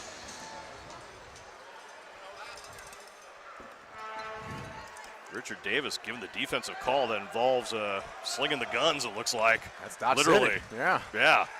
And Tyler Jones, complete 1st down, Omaha. Inside the 10, it'll be 1st and goal for the Beef. Jones has been relatively quiet tonight, but just like last week, a couple big catches when it counts, and that one will make it 1st and goal here in the 4th quarter. Apparently the Boyd and Oklahoma in Dodge City's defense is between the numbers and the boards on that outside there where the receiver by the corner. They're just playing so much cushion. Under 13 and a half, 38-36. Omaha out in front. 1st and goal from the 8. High motion. Jackson drops back, has to keep backpedaling, throws it away. Incomplete. Good job that time of getting it away as he was being chased in the backfield and avoided a sack there. That would have been a bad place to take a sack. Well, he had to hold his jersey. See, this is where the advantage for Jackson. So, he's a little heavier as a quarterback. You're not going to give him down with the jersey. No, it's not going to work. I'm surprised these jerseys, of the high quality that they are, sustain that. But it looks like it did. 12 and a half to go. 2nd down and goal, 8-yard line. 2-point game. Play clock under 10. Beef taking their time. Robinson lined up behind Jackson. They'll give it to him. Everybody knew that was coming. There's a flag on the play. I think we're going to have a legal defense. There's no gain on the run, but it's going to be half the distance. They could call that on number 11 from Dodge City. What did he do? Based off the motion of the Omaha receivers, were working diagonally towards the line of scrimmage, and he's trying to follow him, so it may look like he was in the belt, which happens. That honestly, I have a beef with that. No pun intended. I see what you did there. That's not. I don't highbrow. like that rule. I don't like it as a defensive coach. I don't, because he did have him covered. The receivers running diagonally towards the line of scrimmage. All the That's DB because you're a was doing, defensive coach. All the DB was You're doing was always covering whining. him. You're always whining. All he's doing is covering him. 2nd and goal, 4-yard line after the penalty. Beef trying to add to the 2-point advantage. I formation. Chavies is in the fullback position. They'll give it to Robinson. Chavies blocks. Robinson turns it upfield. Touchdown. There we go. Robinson is 2nd of the 2nd half, and he puts Omaha up in front once again by 8. That's what we said. You got to ride that beast. Number 31, Robinson. I mean, he is. Every time he's touched that football, he is bringing some yak yards, and he's getting in that zone. Omaha did a good job of driving from the 25-yard line, used some clock, and finished the drive, most importantly, and finished it with a touchdown. 8-point game. This will make it 9 points if Jeremy Reynolds can connect. Remember, Brett Mathis, the all-time leader in unos in the CIF, has left this game by injury. Bad snap, but they get it down, and Reynolds is able to get it between the post. 11:23 remaining, 4th quarter of play. Omaha's out in front, 45-36. We'll come back. Still expect a wild 4th quarter. You're listening to Omaha Beat Professional Indoor Football on the Boomer Sports Network. At Schrock Innovations, they're proud to be the best in computer repair services for Omaha, Lincoln, Papillion, and Des Moines. Hey, Beef fans. Even though the game is almost over, there's still plenty of fun to be had at Therapy Bar and Grill, the official after-game party location of your Omaha Beef. Be sure to join the players, coaches, rump roasters, and even the prime dancers at Therapy Bar and Grill and catch up on all of the post-game excitement. We're less than 3 miles away at 5059 South 108th Street. We'll see you there, and go Beef.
Your bath, make your first call to Bath Fitter. For over 35 years, Bath Fitter has been installing beautiful luxury tubs in as little as 1 day. There's no demo, no mess, and with thousands of options to choose from, you can custom design a bath that you will love.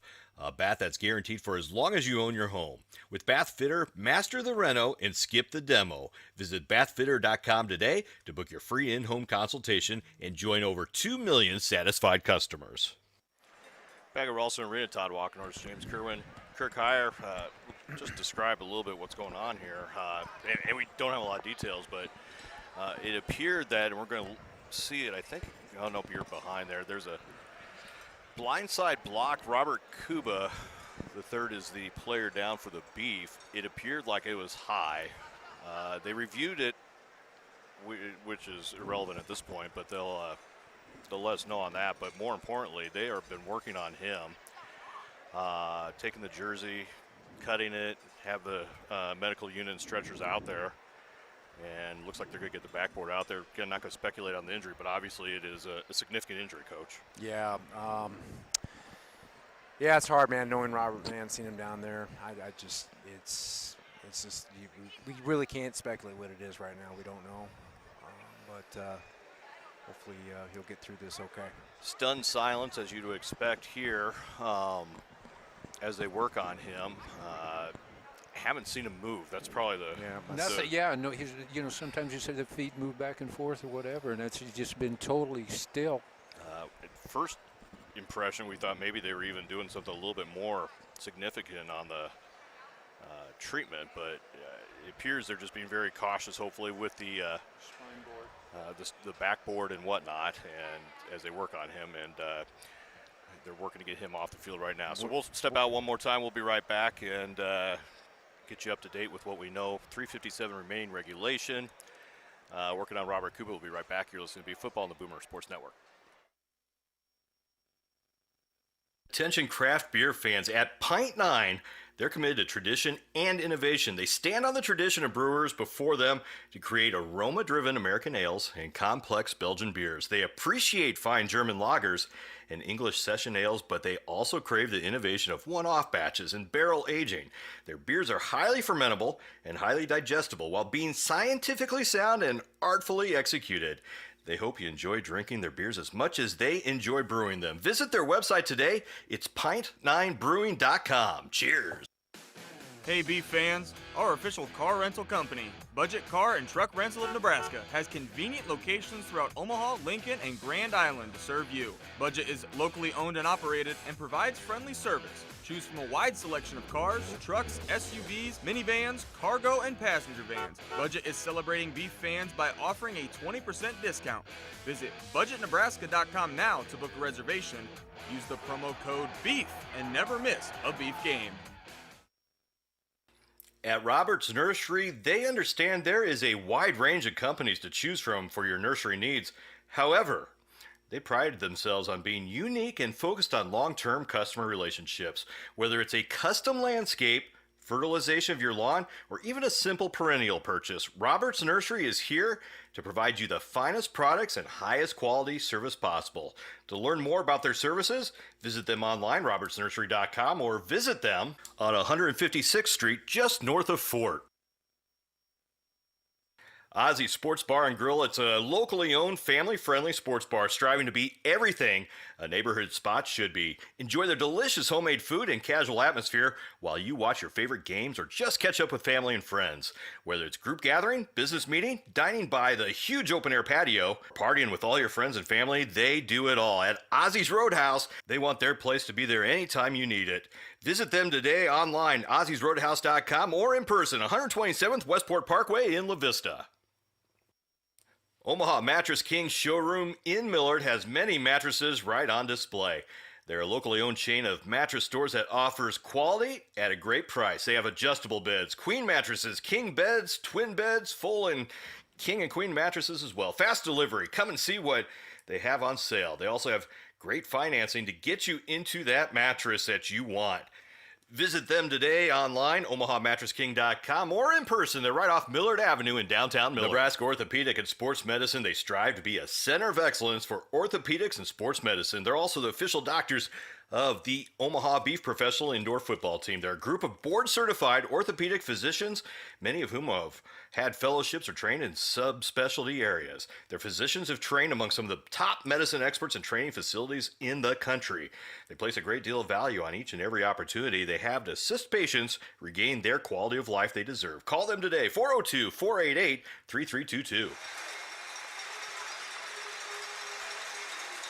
Back at Ralston Arena, you're hearing the fans applaud. They have loaded Robert Kuba onto the medical stretcher. Both teams saluting him.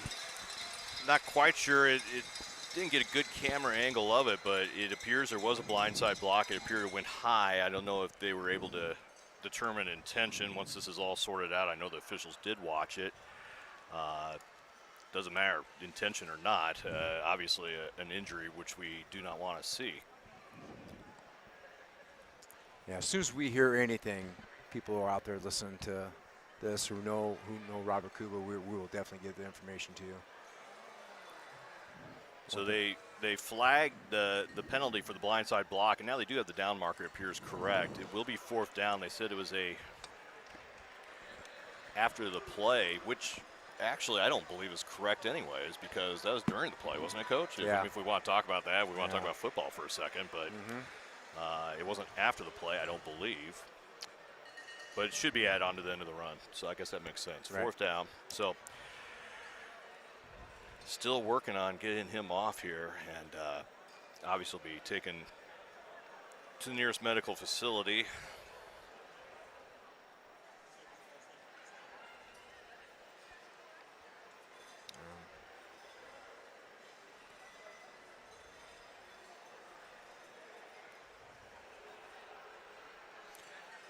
You know, being around this game a long time, this is things you hate to see, players going down like this. I can assure you that he's in great hands, and he will be in great hands with our awesome medical facilities here in Omaha and the people that are involved in that. Knowing Robert Kuba myself, he's a really, really tough kid. He'll get through this, he'll be all right. And playing both sides tonight in a little bit of emergency role. He was part of that fill-in on the offensive line as Marcus Owens was ejected, as we mentioned, in the first series of the game.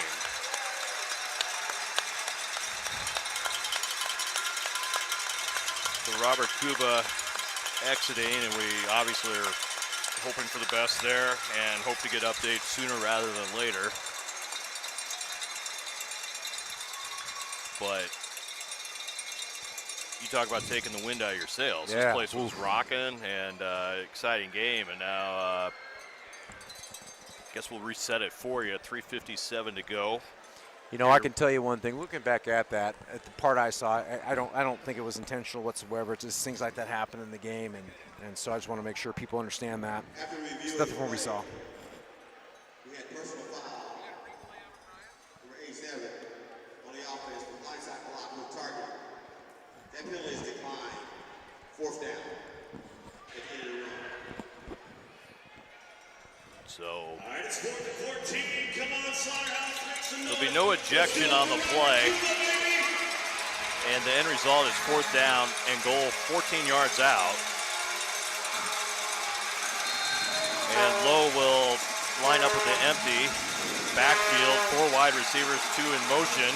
Lowe takes a snap, looks downfield, needs the end zone, scrambles around, throws a jump ball, and it's almost deflected and caught. It's incomplete, and Omaha will take over on downs.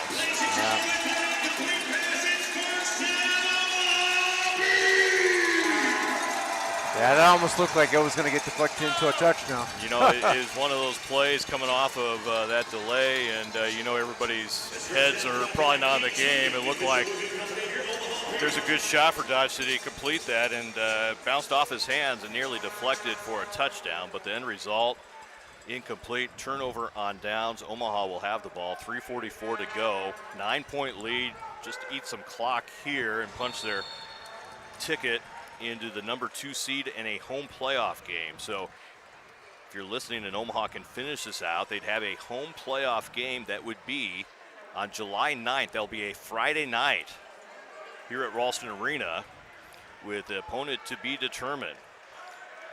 Running formation, obviously, for Omaha. They give it to Deshaun Jones up the middle, out to the 20-yard line, picks up 5 yards on first down. As the clock rolls down, near 3 minutes to go. This is interesting, too, here, Todd, because now you got 2 linemen out.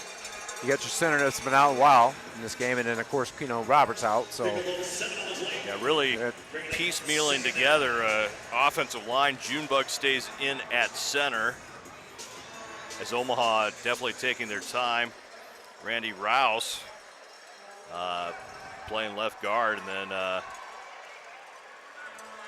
right guard, it looks like, can't see the number. I think it's Eddie Hamilton. Robinson bouncing around, showing once again his talents as he gets a big run inside the 20 into Dodge City territory down to the 17-yard line. Pickup of about 15 yards. It's a first down for Omaha as the clock approaches 2 minutes. One thing we definitely have found out in this game is they found the running back. Yeah, he's offensive player of the game, no doubt, huh? Yeah, absolutely. Fresh set of downs for the Beef. Play clock approaching 10 seconds. Omaha taking their time with the 9-point advantage. Under 2 minutes to go. Play clock down to 5. Running play most likely coming. Hands off to Robinson. Up the middle to the 10. The 5 keeps on turning those legs. Another first down. Picks up another dozen yards. He's down to the 3-yard line. It'll be first and goal for Omaha as they're trying to put this one in the books. Feed the beast. Feed the beast. He is a dang good running back. Next Saturday night we'll be in Sioux City, the Tyson Event Center. It looks like playing for pride for Omaha. Sioux City is going to be playing for either the playoffs or playoff positioning, depending on what happens the rest of the weekend or on Monday night. So that should be exciting up there, as always. Doesn't matter who's playing for what. It's always exciting. In the I-29 series, it's tied up 1-1 this year. In the third of 3 games coming up Saturday night. Robinson, near side, no gain. We've reached the 1-minute warning here in Omaha. 60 seconds away. Omaha out in front, 45-36. We'll be right back. You're listening to Omaha Beef Professional Indoor Football on the Boomer Sports Network.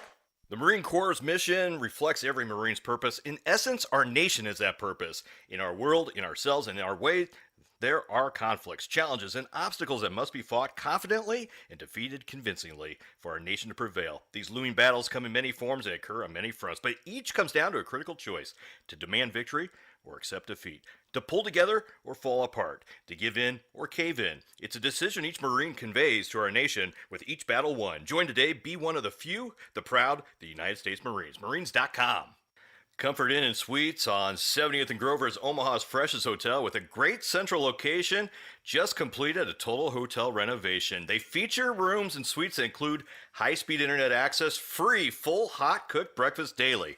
They feature the on-site Firewater Grill. It's the home of the Omaha Beef Coaches Show on Monday nights, serving local favorites daily. Hotel is located just off I-80 at 72nd Street, within minutes to several attractions and businesses including the Furniture Mart, UNO, Horseman's Park, Funplex, Ralston Arena, and also the new Baxter Arena. The hotel is located with a short drive, CenturyLink, Henry Dorley Zoo, downtown Omaha, and Omaha's Eppley Airfield. Also, if you're visiting for the College World Series, the Berkshire Hathaway meeting, Maha Music Festival, Taste of Omaha, Nebraska Balloon and Wine Festival, Jazz on the Green, Shakespeare on the Green, or any of those, you'll find the Comfort Inn centrally located within minutes of each one of these. Make your reservations today. Call them 531-213-4085 or book online, choicehotels.com.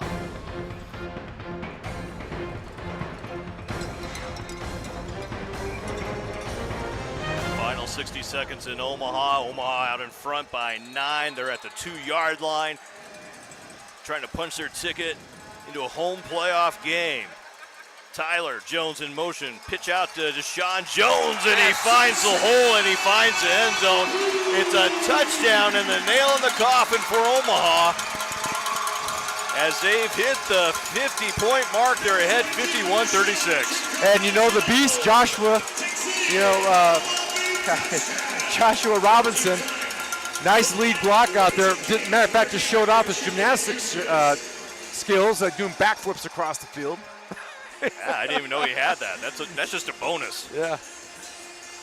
Omaha out in front by 15, 56 seconds to go. Reynolds to come in for the extra point, and it looks like the Beef will be at home in the first round of the playoffs. Only 2 rounds of the playoffs, so it's a semifinal game. Could host a championship game if somehow Salina were to be upset in their first round game against an opponent to be determined. Here's a snap for Reynolds. The kick is up, and he is good. 56 seconds to go, 52-36. Reminder, we're going to, where's the post-game party, Kurt? Hey, Beef fans. Even though the game is almost over, there's still plenty of fun to be had at Therapy Bar and Grill, the official after-game party location of your Omaha Beef. Be sure to join the players, coaches, rump roasters, and even the prime dancers at Therapy Bar and Grill and catch up on all of the post-game excitement. We're less than 3 miles away at 5059 South 108th Street. We'll see you there, and go Beef.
City, lots of news coming here. I can tell you that. Good news for Dodge City fans. I think they'll be excited about that.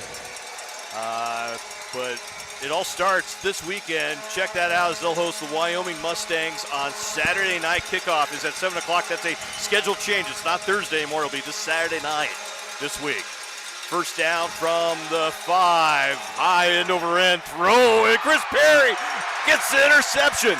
He wants a touchdown. Look at him. He's looking. He wants to run around. He's running a little clock, and he can't get out of that backfield. Boy, I tell you, the biggest hitter of the night's been on the referee back here. Oh, man. He took a big hit. Oh, wow. Perry almost had too much time. He saw him watching that ball in. It was a wounded duck as he brought it in. Oh, yeah, that back judge did get tangled up. That's why Perry was wide open. I didn't even see that. How did I miss that? I was looking at the ball and missed the blindside block by the umpire.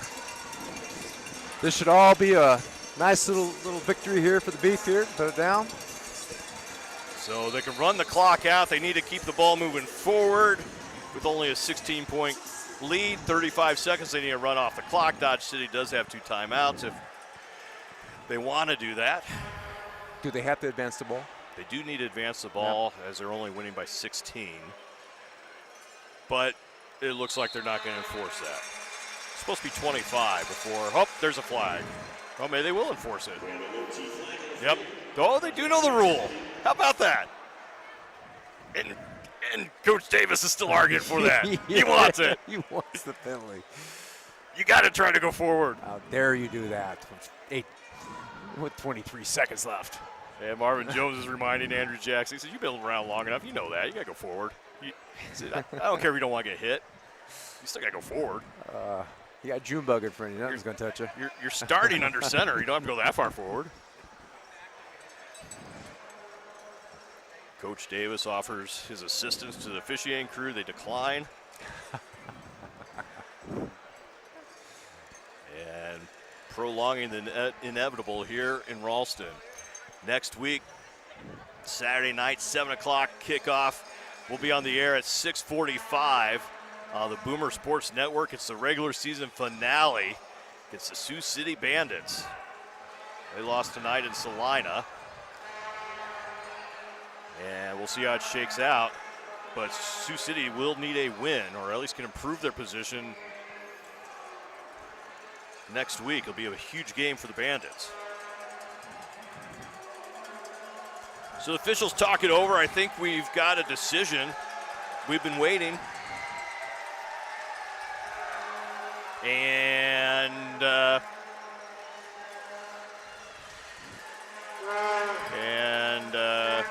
they're not going to tell us. Nope. They're going to keep it a secret. All that, no penalty.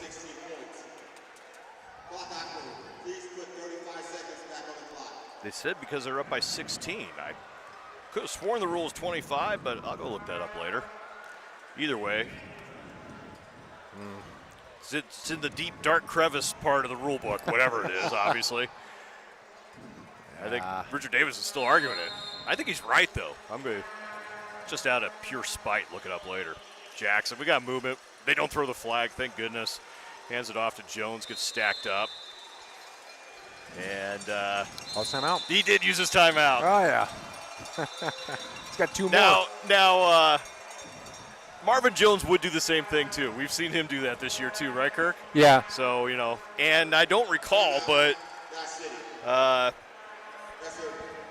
trying to think if last time we saw Marvin Jones do that.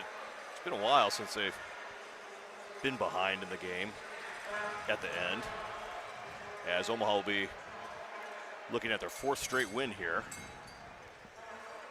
to move to 6-3 on the regular season in the league season. When you start 0-2, yeah. I mean that's pretty good. Yeah, you were looking uphill. I mean, you were sitting there in last place. Of course, you started with the game at Salina, and then you came back to the slaughterhouse against Sioux City. Yeah. Tough way to start the season, but Omaha has consistently, I think you can argue, improved throughout the season. Shored a lot of things up. Still have plenty of work to do, though. And I think they'll need it when Salina comes a call, and if they're fortunate enough to meet them in the championship game, as Salina at that point will be likely back to full strength. They were missing some key players last week as Omaha pulled off the victory. So we're still trying to figure out the down. I think we're good. Just 22 seconds to go. Delaying inevitable. We're trying to get to therapy. Kirk has a wild night planned. Here's the handoff to Jones. Jones turns the corner, stay in bounds. Down to the 6. And Richard Davis will use his last time out. Yeah, Kirk did mention if you bring some Steeler gear to the therapy tonight, Kirk will sign it for you. Really? Yeah. Yeah. Well, that'd be nice. I've got Sharpies. That will be nice. So this is a 30-second timeout. We'll see how long the 30-second timeouts are. Yeah, pregame, I was following Kirk up here, and I felt like I was Jack Lambert back in the day with the steel curtain, watching Kirk like going doing wherever you swim want. moves over people, getting up here. Leading the way. We were in a hurry. 52-36, Omaha. 17 seconds to go in the game. Dodge City is now out of timeouts. It says 1 on the board still, but I thought that was their final. So the scenario, next week the Beef travel up to Sioux City. They do. Win know that, much. they get home field. If somehow they would lose that, what happens? Still have home field. Irrelevant to Omaha's cause next week is the game against Sioux City. So they have home field, so they have another home game no matter what. No matter what. So put it on your calendar is what I'm trying to tell you. Tickets will be available shortly, I'm sure. And again, that will be on Friday, July 2nd. It won't be a Saturday game. It'll be a Friday, July 2nd. Or, excuse me, July 9th. July 9th. We're taking the holiday off. It is 4th down for Omaha. And Andrew Jackson's going to throw this downfield and try to use as much clock as he can. Or hit DeBose. 20, 15, 10, 5, makes a move. Turns the wheels. We'll see if Marvin Jones uses a timeout just for fun. I can see him doing it. He's got 3. He's at the goal. He's at the 5-yard line. No, he lets the clock run out. Clock should have stopped to move the chains. It did not, but either way, the game is over. It appears. Vernon's telling him to run the clock. He doesn't realize it's at 0. The game's over. You could go home, Vernon. Oh, I think he knows now. Yeah, game's over. He's done. All right. Well done. I see a former kicker making his move. Yeah. So, final score here in Ralston, the Beef 52, the Law 36. Omaha sweeps the Dodge City Law. They move to 6-3. On the league season, they are the number 2 seed, no matter what now, the upcoming playoffs. And the game will be Friday, July 9th. We'll come back, we'll wrap things up. Omaha Beef football is here on the Boomer Sports Network. Hey, you've got a car, but now we need to make it a cool car. One place to go in town, In Phase Car Audio. They've got you set up. You need an alarm. You need amplifiers, speakers. Let people know that you're coming. Radar detectors, LED lighting, safety solutions, and more.